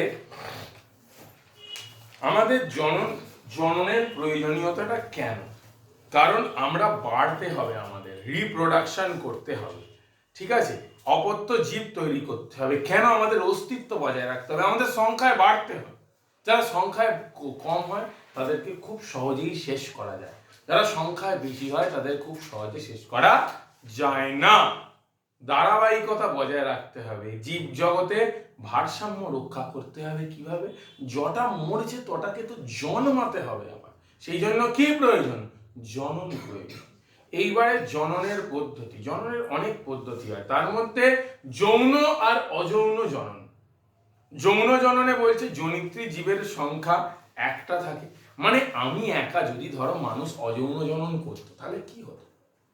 আমার হাতটা কেটে দিল, আমার হাত থেকে নতুন একটা আমি জন্মে গেলাম, বা আমার হাতটা কেটে মাটিতে পুঁতে দিলে আমি আবার একটা নতুন আমি হয়ে গেলাম। এটা হচ্ছে অযৌন জনন। আমার একা লাগে, আমার কাউকে লাগবে না অযৌন জননে, আমি একাই নিজেকে আবার রিপ্রোডিউস করতে পারবো। কিন্তু যৌন জননে সংখ্যা একটি বা দুটি হতে হবে। এবার যৌন জননে তুমি বলে একটিতে কি করে যৌন জনন করবো রে ভাই? হ্যাঁ, উভলিঙ্গ ফুল, একটাই তো ফুল, হচ্ছে না ওখানে যৌন জনন, মিওসিস হচ্ছে না, নিষেক হচ্ছে না, ওর মধ্যেই জবা ফুলে তো হচ্ছে, যেহেতু দুটো পার্টি থাকে, উভলিঙ্গ ফুল। অযৌন জননে কোনো গ্যামেট তৈরি হয় না, কিন্তু যৌন জননে গ্যামেট তৈরি হতেই হবে। আর কি? মাইটোসিস ঘটে অযৌন জননে, কিন্তু যৌন জননে মাইটোসিস আর মিওসিস দুই ঘটে, ঠিক আছে? অযৌন জনন কি হয়? জনন প্রক্রিয়ায় কোনো গ্যামেট উৎপাদন ছাড়াই দেহকোষ বিভাজনের মাধ্যমে মাইটোসিসে যে কোষ বিভাজনটা ঘটে, যে অপত্য জীবটার সৃষ্টি হয় তাকে বলা হচ্ছে অযৌন জনন। অযৌন জনন করে কারা কারা? অযৌন জনন করে প্রথমে অ্যামিবা। অ্যামিবা কি করে করে? অ্যামিবা কি করে করে? দুটো পদ্ধতিতে অ্যামিবা করে। অ্যামিবা প্রথমত করে হচ্ছে দ্বিবিভাজন আর বহু বিভাজন। অ্যামিবার মতো অনেক প্রাণী আছে, ইউগ্লিনা আর অ্যামিবা, এরা দ্বিবিভাজন আর বহু বিভাজন করে। কি পদ্ধতি করে? দ্বিবিভাজন আর বহু বিভাজন। দ্বিবিভাজন মানে একটা থেকে দুটো হয়, আর বহু বিভাজন মানে একটা থেকে দুই এর বেশি হয়, মাল্টিপল হয়, বুঝতে পারলে? এইবারে ইস্ট। ইস্ট কি করে? এককোষী ছত্রাক। এটা দেহে, ইস্ট কি করে? দেহে একটা বার্ড সৃষ্টি করে। সেই বার্ড থেকে কি হয়, কোনক, সেই বার্ড বা কোনক থেকে মাতৃদেহ থেকে বিচ্ছিন্ন হয়ে একটা নতুন কি তৈরি করে? সেখানে একটা নতুন অপত্য তৈরি করে। এইটা হচ্ছে ইস্ট। এই পদ্ধতিটার নাম হচ্ছে কোরোকোদ্গম বা বার্ডিং। হাইড্রারও ঠিক সেম। একটা এইরকম হাইড্রা আছে, হাইড্রা থেকে এইরকম একটা বার্ড তৈরি হয়ে আলাদা হয়ে অপত্য একটা আলাদা সৃষ্টি করে এইখান থেকে। আর স্পাইরোগাইরার কি হয়? জলজ সূত্রাকার শৈবাল। এ খণ্ডীকরণ করে। তাহলে এ কি করে? দেহটার, এই যে দেহটা আছে এর এখানে একটা কোন জায়গায় আঘাতজনিত কারণে সূত্রাকার দেহ কটা খণ্ডে খণ্ডে পরিণত হয়। এ কি পদ্ধতিতে করে? এর হচ্ছে কোরোকোদ্গম। কি? এর কোরোকোদ্গম। তাহলে কোরোকোদ্গম পদ্ধতিতে কে কে অযৌন জনন সম্পন্ন করে? একটা হচ্ছে ইস্ট, একটা হচ্ছে হাইড্রা। এই খণ্ডীকরণ পদ্ধতিতে কে করে? এককোষী সবুজ শৈবাল, এককোষী শৈবাল, জলজ সূত্রাকার শৈবাল, স্পাইরোগাইরা। দ্বিবিভাজন বহু বিভাজন পদ্ধতিতে কারা জনন সম্পন্ন করে? অযৌন জনন ইউগ্লিনা আর অ্যামিবা। ক্লিয়ার? এইবারে দেখো আসছি আরো রেণু উৎপাদন। রেণু উৎপাদনে কে কে করে? রেণু উৎপাদনে করে হচ্ছে রাইজোপাস। কে করে? মিউকর, রাইজোপাস ইত্যাদি রেণু উৎপাদন করে। রেণু উৎপাদনটা কি করে করে এরা? দেখো ভালো করে বোঝাচ্ছি, লক্ষ্য করো। রেণু উৎপাদনে এরা করেটা কি? এদের দেহতে অনেক রেণু থলি থাকে এইরকম। এই রেণু স্থলিতে রেণু সৃষ্টি হয়। একটা টাইম এটা ফেটে গিয়ে চারিদিকে রেণু কি হয়? চারিদিকে ছড়িয়ে পড়ে। এবার মাটিতে ওই রেণু পড়লে সেই রেণু থেকে নতুন নতুন গাছ জন্ম নেয়। তাহলে এই রেণু উৎপাদন পদ্ধতিতে কে কে করে? নানান ছত্রাক ও মস করে। নাম কি? মিউকর আর রাইজোপাস। ঠিক আছে? পেনিসিলিয়াম, পেনিসিলিয়াম তোমরা নাম শুনেছো।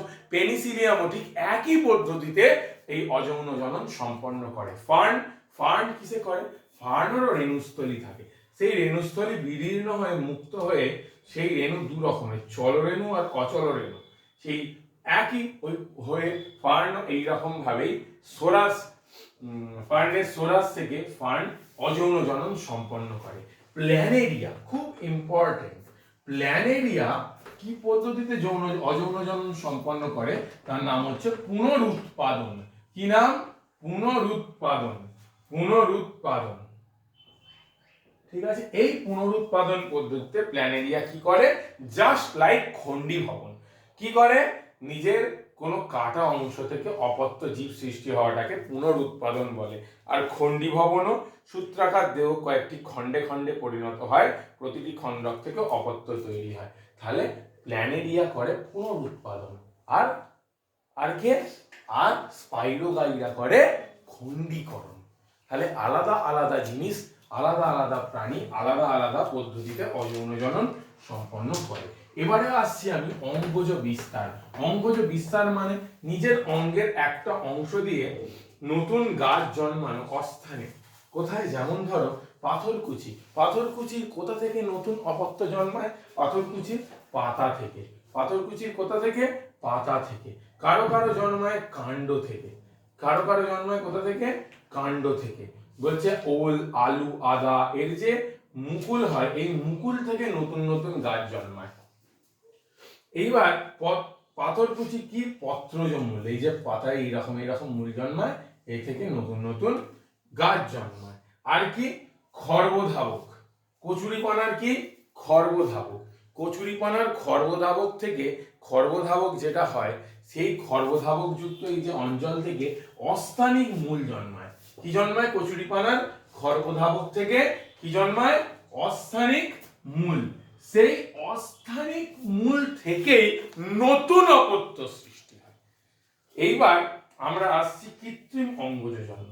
তাহলে সবসময় যে একটা প্রাণীর নিজে নিজে কোনো দেহ থেকে সে জনন করে বাড়াবে তা নয়, আমাদের যদি প্রয়োজন হয় তাহলে আমরা তাকে দিয়ে জনন তো করাতে পারবো। যেমন ধরো তোমার একটা কুকুর লাগবে, তুমি একটা সুন্দর কুকুর দেখেছো, তুমি কি করবে, তার ব্রিডিং করে আরেকটা সেম কুকুর নেবে। মানুষ তার প্রয়োজনে এই পদ্ধতিটা আবিষ্কার করেছে। একে প্রথম হচ্ছে কাটিং।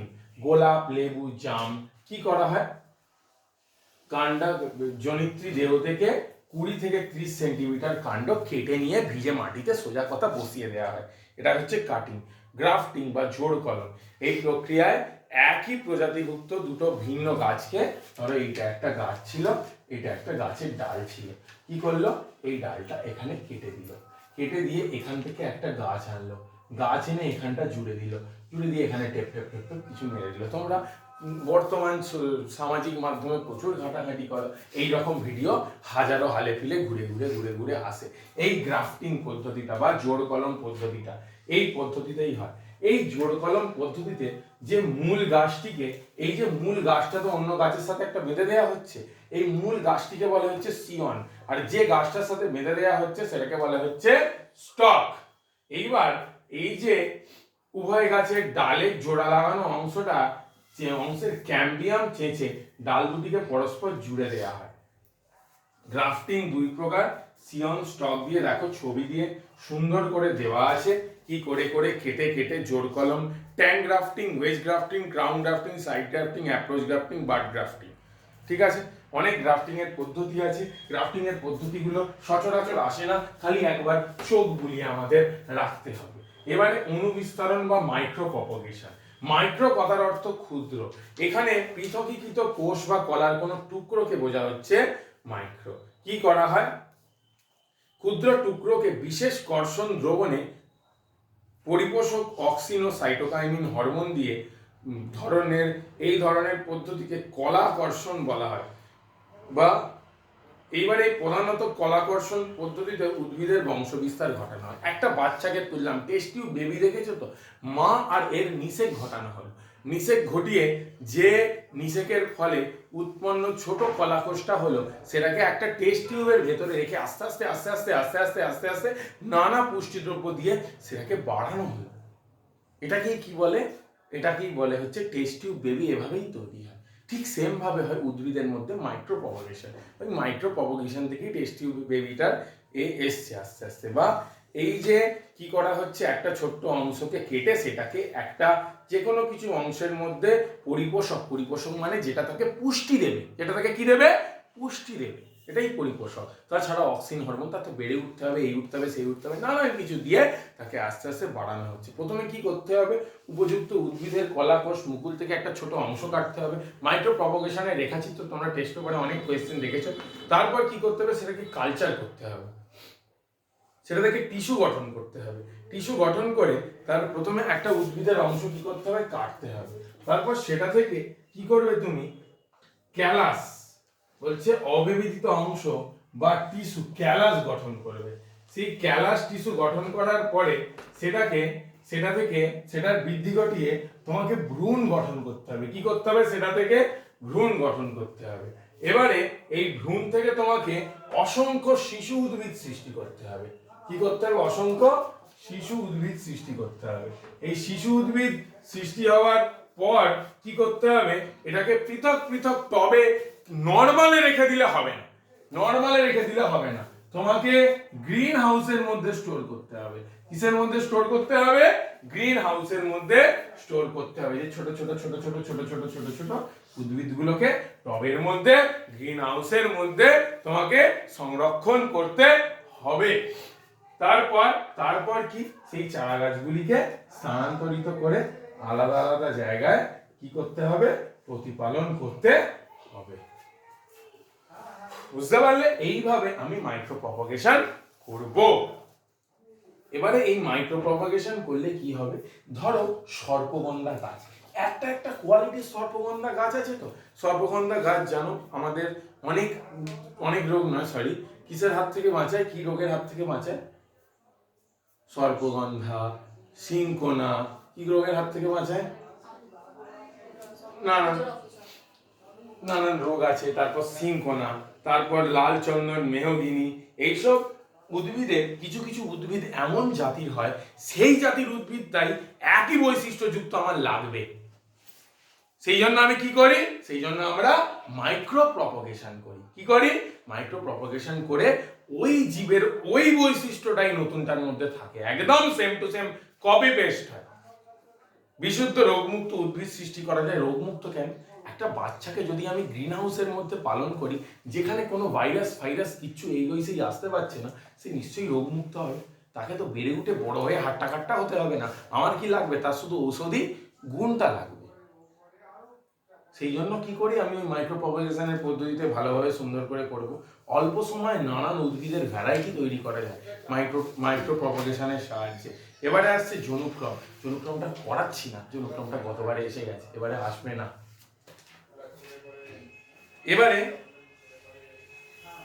এবারে ফুলের গঠনগত অংশ আমি বলি।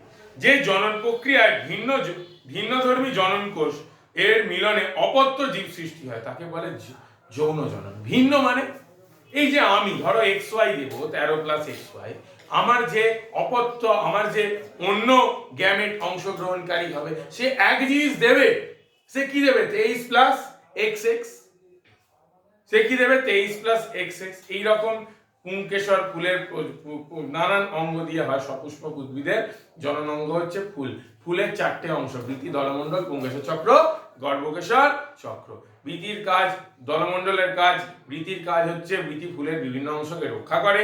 দলমণ্ডলের কাজ হচ্ছে ফুলকে উজ্জ্বল বর্ণ দেয়, যাতে পরাগ যোগের জন্য কীটপতঙ্গরা আকর্ষিত হয়। পুংকেশর চক্রের কাজ হচ্ছে কি? পুংকেশর চক্রের কাজ হচ্ছে যৌন অঙ্গ রূপে কাজ করা। গর্ভকেশর চক্রের কাজও হচ্ছে যৌন অঙ্গ রূপে কাজ করা। পরাগযোগ, পরাগযোগ দুই প্রকারের হয়। কি কি হয়? পরাগযোগ দুই প্রকারের হয়। ধরো একটা পরাগযোগ তোমরা ছোটবেলা থেকেই পড়ে আসছো। ক প্রকারের হচ্ছে পরাগযোগ? পরাগযোগ হচ্ছে দুই প্রকারের। একটা হচ্ছে স্বপরাগযোগ, আর একটা হচ্ছে ইতর পরাগযোগ। একটা হচ্ছে স্বপরাগযোগ, আর একটা হচ্ছে ইতর পরাগযোগ। স্বপরাগযোগে ঘটনাটা কি ঘটছে? স্বপরাগযোগে হচ্ছে কোন ফুলের পরাগরেণু সেই গাছের ফুলেরই গর্ভমুণ্ডের উপর পড়ছে। ধরো এই জবা গাছ, এই জবা, এর কি গর্ভমুণ্ড, এর উপরে অনেক কি আছে? পরাগরেণু আছে, হলুদ হলুদ হলুদ হলুদ, এর উপরেই পড়ছে। তাহলে সেইটা হচ্ছে স্বপরাগযোগ। যখন কোন ফুলের পরাগরেণু সেই ফুলেরই গর্ভমুণ্ডের উপর পড়ছে, তাকে বলা হচ্ছে স্বপরাগযোগ। আর কোন কোন গাছে হয়? সিম, টমেটো, সন্ধ্যা মালতীতে এইগুলো হয়। স্বপরাগযোগ তিন প্রকার: অটোগ্যামি, গেইটোগ্যামি আর অটোগ্যামি। অটোগ্যামি হচ্ছে পরাগ মিলন যখন একই ফুলের মধ্যে ঘটে, সেটাকে বলে হচ্ছে অটোগ্যামি। আর ধরো ওই গাছেরই একটা অন্য ফুল আছে, কি হয়? সব সময় তো এটাই পড়বে তা নয়, এটা উড়ে গিয়ে তো ওই ফুলটাতেও পড়তে পারে। এইটাকে বলে কি গ্যামি? এইটাকে বলে হচ্ছে গেইটোগ্যামি। একই ফুলের মধ্যে পড়ে, এটা হচ্ছে অটোগ্যামি। আর অন্য এই ফুলের উপর পড়ে হচ্ছে গেইটোগ্যামি। কি বলে? এটাকে বলে হচ্ছে গেইটোগ্যামি। একই পরাগযোগ, একই গাছের দুটি ফুলের মধ্যে পড়ে হচ্ছে গেইটোগ্যামি। এই গেল স্বপরাগযোগের পার্ট, মিটে গেল। এবারে হচ্ছে ইতর পরাগযোগের পার্ট। ইতর পরাগযোগের পার্টটা কি? ইতর পরাগযোগ হচ্ছে যখন গাছের পরাগরেণু একই প্রজাতির ফুলের এইবারে আছে হচ্ছে ইতর পরাগযোগ। ইতর পরাগযোগ কখন হয়? যখন কোন ফুলের পরাগরেণু, ধরো কোন ফুলের পরাগরেণু, অনেক পরাগরেণু, ফুলের পরাগরেণু, সেই পরাগরেণুগুলো অন্য কোন ফুলের কোথায় গিয়ে পড়ছে? গর্ভমুণ্ডে গিয়ে পড়ছে। একই প্রজাতির, কিন্তু আলাদা প্রজাতির নয়, একই প্রজাতির অন্য ফুলের গর্ভমুণ্ডে গিয়ে পড়ছে। এইটাকে কি বলে? ইতর পরাগযোগ। এই ইতর পরাগযোগকে জেনোগ্যামিও বলা হয়, কারণ একই প্রজাতির দুটি ভিন্ন গাছের দুটি ফুলের মধ্যে ইতর পরাগযোগ ঘটে, তাই একে কি গ্যামি বলা হয়? জেনোগ্যামিও বলা হয়ে থাকে। তাহলে স্বপরাগযোগে কি করতে হবে? সবসময় একটা ফুল থেকে আরেকটা ফুলে যেতে গেলে নিশ্চয়ই কোনো বাহক লাগবে। কেউ ওকে যদি না নিয়ে যায়, ও কি করে যাবে? পরাগরেণু তো আর হাঁটতে পারে না বা উড়তে পারে না। উড়তে পারে কিছু কিছু ক্ষেত্রে, যেতে তো পারে না, কোথাকার পরাগরেণু কোথায় কোন ফুলের গর্ভমুণ্ডে গিয়ে পড়ছে বলো তো? তাহলে এর একটা বাহকের প্রয়োজন হয়, কিন্তু স্বপরাগযোগে বাহক না হলেও চলবে। হ্যাঁ, বাহকেও হতে পারে, একই ফুলের এই প্রজাপতিটা এই ফুলে বসে ওই ফুলেরই একটা অন্য এতে বসলো, তাহলে কি তোর পরাগযোগ হয়ে গেল? না, স্বপরাগযোগই তো হলো, খালি বাহক একটা হয়ে গেল, কিন্তু বাহক না হলেও স্বপরাগযোগে চলে যায়। এটা কি হয়, স্বপরাগযোগে বাহকের অনুপস্থিতির জন্য যদি এখানে টকাম হতে থাকে, এই গাছটায় প্রতি বছর টকামি হবে, কোনো উন্নতি বা কিছু ঘটবে না, ঠিক আছে, দুর্বল হতে থাকবে, প্রতিকূল পরিবেশের সাথে মানিয়ে নিতে পারবে না। কিন্তু ইতর পরাগযোগের অধিক পরাগরেণুগুলো বাহকের মাধ্যমে আরো উন্নত প্রজাতির গর্ভমুণ্ডে গিয়ে পড়লে কিন্তু ভালো ফলও তৈরি হতে পারে। অসুবিধা কি আছে? যদি বাহক সবসময় কি পাবে?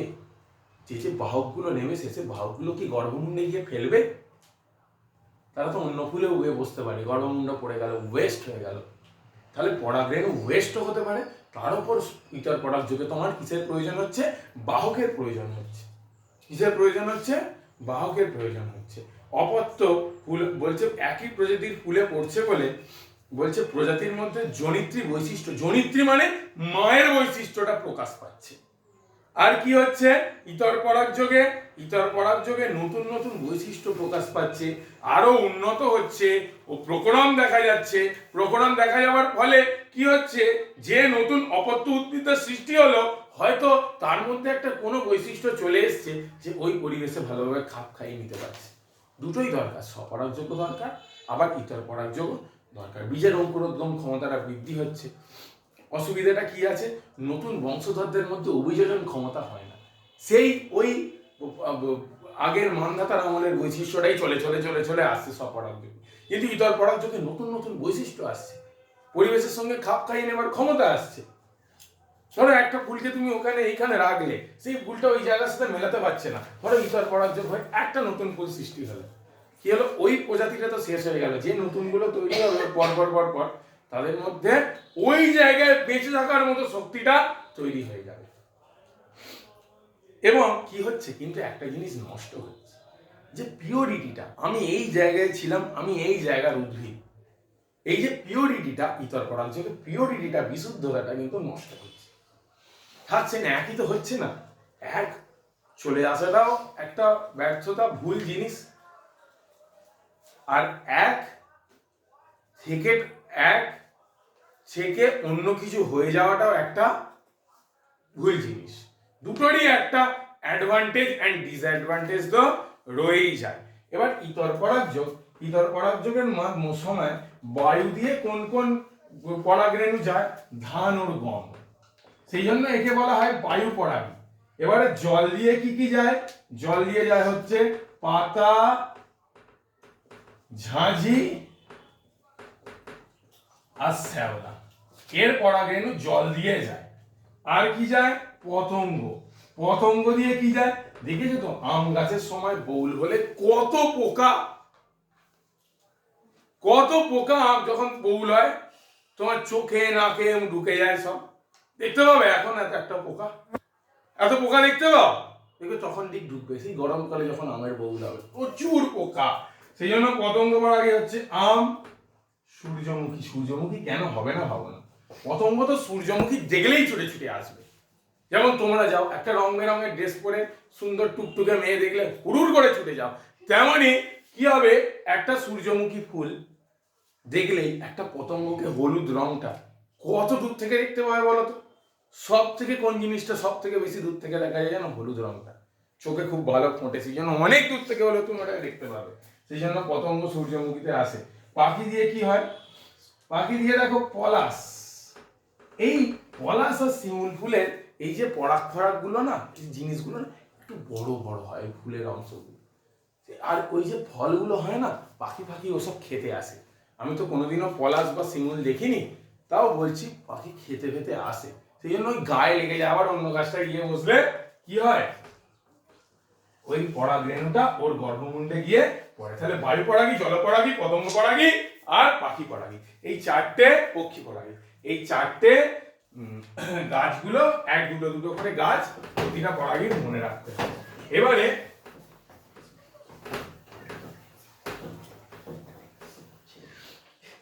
এবারে হচ্ছে পরাগযোগের পূর্বের ঘটনাসমূহ। তাহলে কি হয় পরাগযোগের পূর্বের ঘটনাটায় কি হয় তাহলে তোমরা একবার দেখে নাও কি ঘটে। ডিপ্লয়েড পরাগরেণু, সোজা কথা ডিপ্লয়েড পরাগরেণু হ্যাপ্লয়েড হয়ে যায়। কি হয়ে যায়? ডিপ্লয়েড পরাগরেণু হ্যাপ্লয়েড হয়ে যায় ও পুংলিঙ্গধর উদ্ভিদে দুই কোষ বিশিষ্ট হ্যাপ্লয়েড পুংলিঙ্গধর উদ্ভিদে পরিণত হয়। এটা হচ্ছে পুংস্তবকের ক্ষেত্রে গেল। স্ত্রীস্তবকের ক্ষেত্রেও সেম ঘটে। স্ত্রী রেণু মাতৃকোষ হিসাবে 4টি হ্যাপ্লয়েড স্ত্রী রেণু তৈরি করে। কি তৈরি হয়? 4টি হ্যাপ্লয়েড স্ত্রী রেণু তৈরি হয়। স্ত্রী রেণু ছাড়া বাকি হচ্ছে একটি স্ত্রী রেণু ছাড়া বাকি স্ত্রী রেণুগুলি বিনষ্ট হয়। তাহলে একটা মাত্র রেণু পড়ে থাকে, বাকি রেণুগুলো কি হয়ে যায়? বিনষ্ট হয়। একটা এন শুধু পড়ে থাকে। মাইটোসিস কোষ বিভাজনের দ্বারা অবিশিষ্ট স্ত্রী রেণু থেকে 7টি কোষ বিশিষ্ট হ্যাপ্লয়েড স্ত্রীলিঙ্গধর উদ্ভিদ তৈরি হয়। কটা কোষ বিশিষ্ট? 7টি কোষ বিশিষ্ট। এই যে একটা পড়ে থাকে আর 3টে কি হয়ে যায়? ধ্বংস হয়ে যায়, নষ্ট হয়ে যায়। এবং স্ত্রীলিঙ্গধর উদ্ভিদের মধ্যে হ্যাপ্লয়েড ডিম্বাণু ও 2টি হ্যাপ্লয়েড পোলার নিউক্লিয়াস থাকে। এর মধ্যে কি থাকে? 2টি হ্যাপ্লয়েড পোলার নিউক্লিয়াস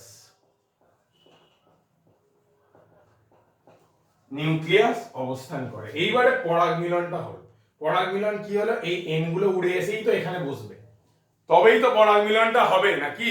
এই পুংলিঙ্গধর উদ্ভিদের এন গুলো তো এসেই তো এখানে আসবে, তবেই তো হবে। এইবারে এই যে পরাগ মিলনটা হলো, এই পরাগ মিলনের ফলে কি হচ্ছে? 2টি হ্যাপ্লয়েড পুংগ্যামেট যে উৎপন্ন হয়েছে এখানে, সেগুলো এখানে এলো এবং কি হলো?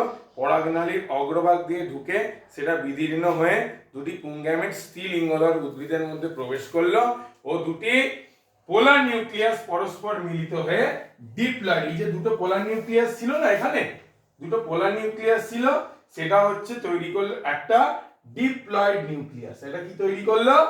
Diploid nucleus. এই ডিপ্লয়েড নিউক্লিয়াস আবার এইখানে যে কি ছিল,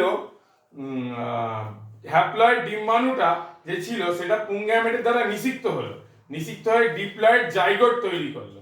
এই হ্যাপ্লয়েড পোলার নিউক্লিয়াস এর সাথে আবার এই যে হ্যাপ্লয়েড পোলার নিউক্লিয়াসটা ছিল, এই যে এন আর এন ভালো করে লক্ষ্য করবে, হ্যাঁ, এই যে একটা এর মধ্যে পোলার নিউক্লিয়াস কি করলো? ডিপ্লয়েড, এই ডিপ্লয়েড পোলার নিউক্লিয়াসটা এই এন এর সাথে মিলে কি হলো? 2n। আর এই পোলার নিউক্লিয়াসটা কি?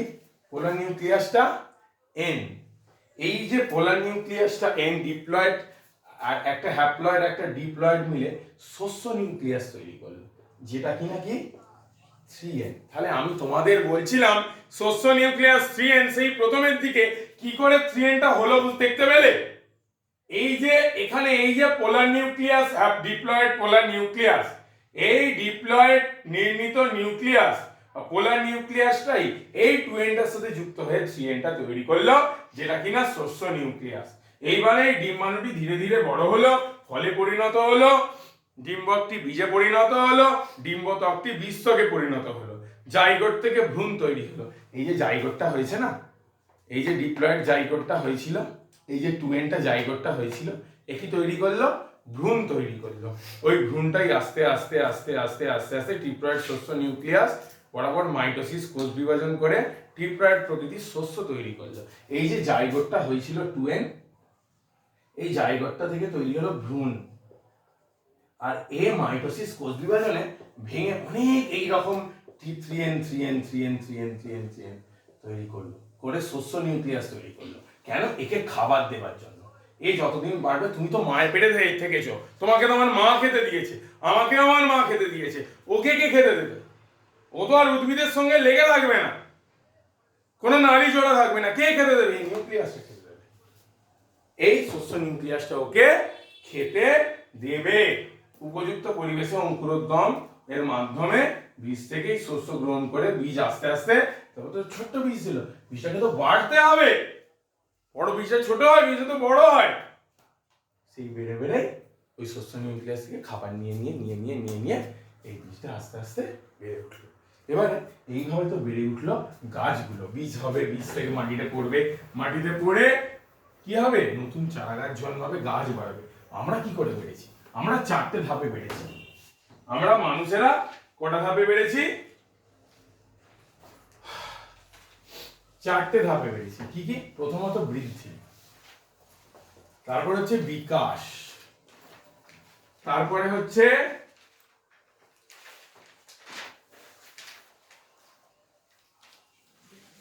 বৃদ্ধি আর বিকাশ। ধরো এই প্রথম দুটো ধাপ, ধরো বৃদ্ধি আর বিকাশ। এবার বৃদ্ধির দশা হয়, মানে যাই হোক, প্রথম হচ্ছে বৃদ্ধি। তাহলে আমাদের বৃদ্ধির তিনটে বৈশিষ্ট্য হচ্ছে: বৃদ্ধি অপরিবর্তনীয়, বৃদ্ধি প্রোটোপ্লাজম দ্বারা নিয়ন্ত্রিত, বৃদ্ধি স্থায়ী। আর কি? আর বিকাশ হচ্ছে, বিকাশ হলো বৃদ্ধি ও বিকাশের মধ্যে পার্থক্য লিখতে দেয়, তোমরা অনেক পেজে পাবে। বলছে বিকাশ হলো জীবদেহের কার্যগত গঠনগত পর্যায়ক্রমিক পরিবর্তন। যেমন একটা জীবদ্দশার অনেক পর্যায় থাকে, বৃদ্ধি থাকে, পৃথকীকরণ থাকে, পূর্ণতা প্রাপ্তি থাকে, জনন থাকে, মোচন থাকে, মৃত্যু থাকে। এটাই আবর্তিত হতে থাকে। এটা কি হতে থাকে? আবর্তিত, একটা সাইকেলের মতো চলতে থাকে। এটা কি বলে হচ্ছে বিকাশ। জীবের জাইগোট থেকে তার মৃত্যুর আগে পর্যন্ত, এই যে উদ্ভিদের জাইগোটটা হলো, হয়ে তার মৃত্যুর আগে পর্যন্ত পুরো পদ্ধতিটাই হচ্ছে তার কিসের পদ্ধতি? বিকাশের পদ্ধতি। এই বিকাশের মধ্যে তার একটা পদ্ধতি আছে বৃদ্ধি, যেখানে সে কি হয়ে যায়? বেড়ে ওঠে। এটা অপরিবর্তনীয়। বৃদ্ধি ও বিকাশের মধ্যে পার্থক্য দেয় সম্পর্ক, সরি পার্থক্য ভুল বললাম, সম্পর্ক লিখতে দেয়। খুব ভেরি ভেরি ইম্পর্টেন্ট কোয়েশ্চেন এটা। বৃদ্ধি ও বিকাশের মধ্যে সম্পর্ক লেখো। বৃদ্ধি ও বিকাশ দুটি পৃথক ঘটনা, কিন্তু পরস্পরের উপর নির্ভরশীল। ঠিক সময় বৃদ্ধিটা ঠিকঠাক ভাবে না হলে বিকাশটা হবে কিভাবে? যেমন জীবের শুষ্ক ওজন ভর বেড়ে যায়, ফলে জীবের অপরপক্ষে বিকাশ হলো জীবের কোনো জটিলতা বেড়ে যাওয়ার প্রক্রিয়া। বৃদ্ধির মাধ্যমে জীবদের আকৃতি ও গঠনের পরিবর্তন ঘটে, কিন্তু বিকাশের মাধ্যমে অঙ্গ সংস্থানিক ও শারীরবৃত্তিক পরিবর্তন ঘটে। বিকাশের ফলে সামগ্রিক কিভাবে পরিবর্তন ঘটে? এই যে বৃদ্ধি থেকে পৃথকীকরণ থেকে পূর্ণতা প্রাপ্তি, এগুলোতে জীবের একটা সামগ্রিক পরিবর্তন। এটা কি সোজা বেড়ে ওঠা? না, আলাদা জিনিস। ঠিক আছে, নির্দিষ্ট সময়কাল পর্যন্ত বৃদ্ধি ঘটে, কিন্তু বিকাশ মৃত্যুর আগে পর্যন্ত চলতে থাকবে। তোমার জন্ম থেকে মৃত্যু পর্যন্ত চলতে থাকবে, বিকাশ চলতে থাকবে, কিন্তু বৃদ্ধি একটা সময় পর থেমে যাবে। যে ধরো আমি যতটা লম্বা হয়েছি এতটাই থাকবো, আর লম্বা হবো, আমার লম্বা হবার বয়স চলে গেছে, আর আমি লম্বা হব না। এবারে বলছে বৃদ্ধির দশা। বৃদ্ধির দশা হয় চারটে: কোষের বিভাজন, কোষের আকার বৃদ্ধি, কোষের বিভেদন। এই তিনটে। কোষের বিভাজন মানে মাইটোসিস পদ্ধতিতে তুমি জানো কোষ বিভাজনটা হবে। ঠিক আছে, মাইটোসিস পদ্ধতিতে কোষ বিভাজনটা হবে, এটা হচ্ছে প্রথম দশা। দ্বিতীয় দশা হচ্ছে কোষের আকার বৃদ্ধি। কি হবে? কোষের আকার বৃদ্ধি। কোষের আকার বৃদ্ধি মানে কিছুই না, কোষটা জাস্ট যেমন ছিল তেমনই থাকবে, তাই জিনিস। আস্তে আস্তে কি হবে? আস্তে আস্তে কোষটা ধরো এরকম ছিল, এতটা ভ্যাকিউল ছিল, আস্তে আস্তে কোষটার ভ্যাকিউলটাও কি হতে থাকবে? কোষটার ভ্যাকিউলটা আস্তে আস্তে কি হতে থাকবে? বাড়তে থাকবে। এটাকেই বলে হচ্ছে কোষের আকার বৃদ্ধি। এভাবেই কি হবে? কোষের আকার বৃদ্ধি। কোষের আকার বৃদ্ধি হওয়ার পর কি হবে? কোষের বিভেদন। বলছে বৃহৎ অর্থে কোষের বিকাশের বৃদ্ধি প্রক্রিয়ার অন্তর্গত এটা, কিন্তু এটা লক্ষ্য করো, বিভেদন মানে বিভেদ করে দেয়া। বিভেদন মানে বিভেদ করে দেয়া। সব কোষ তো এক নয়, স্নায়ু কোষের কাজ আলাদা। স্নায়বিক সংকেত সংবহন করা স্নায়ু কোষের কাজ, রক্তের কোষের কাজ আলাদা। পুষ্টিদ্রব্য সঞ্চালন করা রক্তের কোষের কাজ। যে কোষগুলো তোমার পেশি কলায় আছে তার কোষের কাজ আলাদা। তাহলে এইটাই করে হচ্ছে বিভেদনে। আলাদা আলাদা জিনিসের যে আলাদা আলাদা কোষের আলাদা আলাদা কাজ সেপারেট করে দেয়া, সেটা কোথায় ঘটে? বিভেদনে ঘটে। কোথায় ঘটে? বিভেদনে ঘটে থাকে। এইবার আমি চলে আসছি মানব বিকাশের চারটে দশা।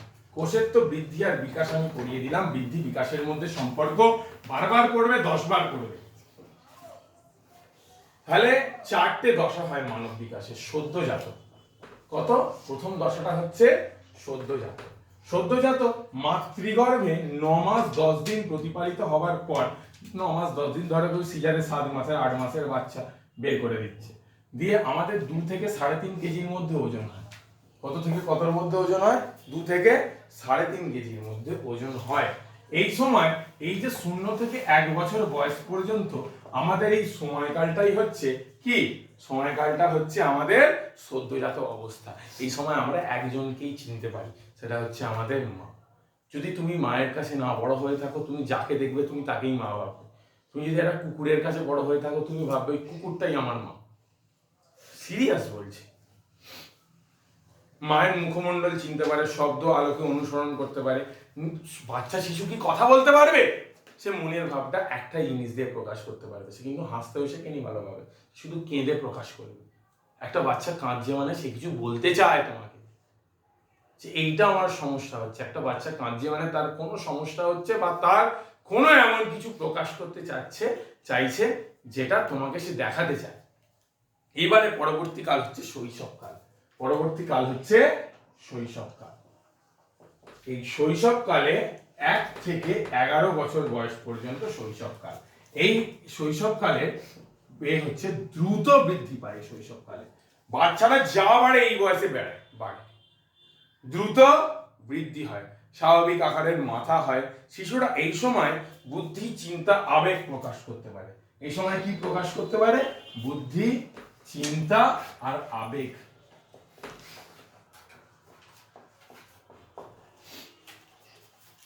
বেশিরভাগ মস্তিষ্ক শিশুদের তৈরি হয়, বুদ্ধি, চিন্তা, আবেগ এই সমস্ত কিছু তৈরি হয়ে যায় শিশুবেলা থেকে। ওই যে 10-11 বছর, এই যে বয়সটাকে দেখছো 1 থেকে 11, এই বয়সটার মধ্যে যদি তুমি সেই বাচ্চাটার মধ্যে সেই মূল্যবোধ, সেই চেতনা, সেই আবেগ, সেই বিবেক, সেই বুদ্ধিগুলো ভরতে পারো, সেইগুলো সে আমৃত্যু পর্যন্ত বহন করবে। এই সময়টা সে যে পরিবেশে যেভাবে বড় হয়ে ওঠে, সে তার বাকি জীবনটাও সে সেই চিন্তাধারা, সেই চারিত্রিক বৈশিষ্ট্য মানে অনুসরণ করে করে চলে এই বয়সটাতে। এইবারে শিশুরা এই সময় কথা বলতে শেখে, পরিবেশের ও মানুষের সম্বন্ধে তার মধ্যে একটা নিজস্ব ধারণা তৈরি হয় এই সময়টাতে। এই সময়তে জনন গ্রন্থি কিন্তু পরিণত হয় না। কখন হয়? এই সময়টাতে জনন গ্রন্থি পরিণত হয় বয়স সন্ধিতে। কখন হয়? বয়স সন্ধি। এই সময়টা হচ্ছে বয়স সন্ধিকাল। কোনটা? 12 থেকে 18। কত বছর? 12 থেকে 18 বছর। যেই বয়স সন্ধিকালে বর্তমানে তোমরা আছো, এটাকে কি সময় হচ্ছে? বয়স সন্ধিকাল। এই সময় বালক বালিকাদের মধ্যে দেহে নানান পরিবর্তন ঘটে, গৌণ যৌন লক্ষণের প্রকাশ ঘটে। ছেলেদের দাড়ি গজায়, দেহের নানা অংশে ছেলে এবং মেয়েদের চুল গজায়। তারপর ছেলেদের শরীর ছেলেদের মতো হয়, পেশিবহুল, লম্বা চওড়া। মেয়েদের শরীর মেদবহুল, দেহের নানান অংশে মেদ জমা হয় এবং শরীরটা মেয়েদের মতো হয়। কি হয়? পিটুইটারি গ্রন্থি থেকে কিছু কিছু এমন হরমোন বেরোয় যেগুলো হচ্ছে যৌন হরমোন। যেমন ছেলেদের ক্ষেত্রে সেই যৌন হরমোন টেস্টোস্টেরন, মেয়েদের ক্ষেত্রে ইস্ট্রোজেন ও প্রজেস্টেরন। ক্ষরণ হয়ে কি করে? ছেলেদের যৌন গ্রন্থি আছে, ছেলেদের যৌন গ্রন্থি থেকে ক্ষরিত হয় যে যে যৌন হরমোন, সেগুলো ছেলেদের যে যে যৌন অঙ্গ আছে সেইগুলোর পরিস্ফুটনে ঠিকঠাক ভাবে তৈরি হতে সাহায্য করে। মেয়েদের যে যে যৌন অঙ্গ আছে সেই যৌন অঙ্গগুলি পরিস্ফুটন, বৃদ্ধি ও বিকাশে কে সাহায্য করে? এই যে পিটুইটারি গ্রন্থি থেকে ক্ষরিত হওয়া মেয়েদের ক্ষেত্রে যৌন হরমোন ইস্ট্রোজেন আর প্রজেস্টেরন। ঠিক আছে? এইবারে কি হয়? এইটা সময়টা চলে গেল। এই সময়টায় কি হয়? এই সময়টাকে বলা হচ্ছে ঝড় ঝঞ্ঝার সময়। নানা কিছু চ্যালেঞ্জ নেওয়া, নানা কিছু রিস্কের কাজ করা, সমস্ত কিছু আমরা এই সময় করে থাকি। এই সময়ে কারোর এমন মনের ভাবনা, প্রবণতা থাকে যেগুলি একটি পরিণত মানুষের মতো হয় না। ঝুঁকিপূর্ণ প্রবণতা এই বয়সে থাকে। এইবারে এই সময়টাই হচ্ছে মুখ্য বৃদ্ধিকাল, মানে এই সময়টাই বাচ্চারা বা ছেলেমেয়েরা আরো বেড়ে ওঠে। এবারে হচ্ছে পরিণত দশা। ঠিক আছে? এই দশায় কি হয়? এই দশাকে বলে হচ্ছে পরিণত দশা হচ্ছে কত থেকে কত বছর? 18 থেকে 60 বছর বয়সের মধ্যে। এই সময়টা কি হয়? পরিণত দশা। 18 থেকে 60 বছর বয়সের মধ্যে, যেটা বর্তমানে আমি অবস্থান করছি। এবার এই পরিণত দশায় কি হয়? মানবদেহের যৌন অঙ্গ যেমন শুক্রাশয়, ডিম্বাশয়ের পূর্ণ বিকাশ ঘটে যায় ও আস্তে আস্তে এর কার্যকারিতা কি হয়? বাড়তে থাকে। আর কি হয়? এরা স্বাধীনভাবে বাঁচতে চায় ও নিজের কর্মে স্বনির্ভর হয়। জনন অঙ্গগুলি পরিপূর্ণতা লাভ করে, সংসার ধর্ম পালন করে ও সন্তান উৎপাদন ও প্রতিপালন কি হয় এই বয়সের মধ্যেই হয়। এই বয়সের মধ্যে কি হয়, এই সময়ের মধ্যে যে যৌনাঙ্গগুলি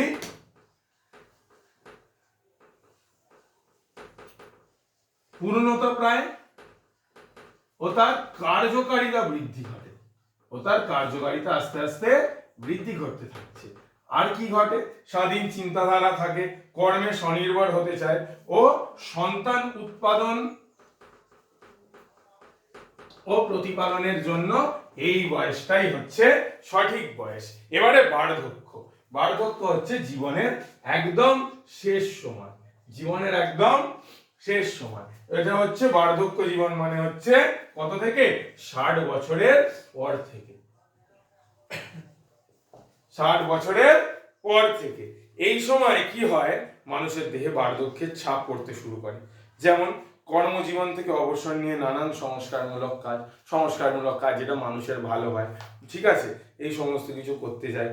তারপর কি ঘটে, অনেকে হতাশাগ্রস্ত হয়ে পড়ে, টেনশন অবসাদ নানান কিছুর মধ্যে ঢুকে পড়ে। সহজপাচ্য আহার সহজে হজম হয় না। এই সময় কি দরকার, মর্নিং ওয়াক করা দরকার, নিয়মিত স্বাস্থ্য পরীক্ষা করা দরকার, যোগাভ্যাস করা দরকার। আস্তে আস্তে চামড়া কুঁচকে যেতে থাকে, কানে কম শোনে, রক্তচাপ বেড়ে যায়, হাড় ক্ষইতে থাকে এবং শরীরে নানান রোগ দেখা যায় ও দেহের নানান অঙ্গগুলির কার্যকারিতা আস্তে আস্তে আস্তে আস্তে কি হতে থাকে, কমে যেতে থাকে। কোন সময়, এই বয়সে।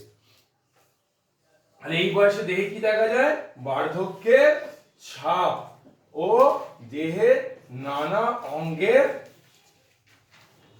কার্যকারিতা কমতে থাকে।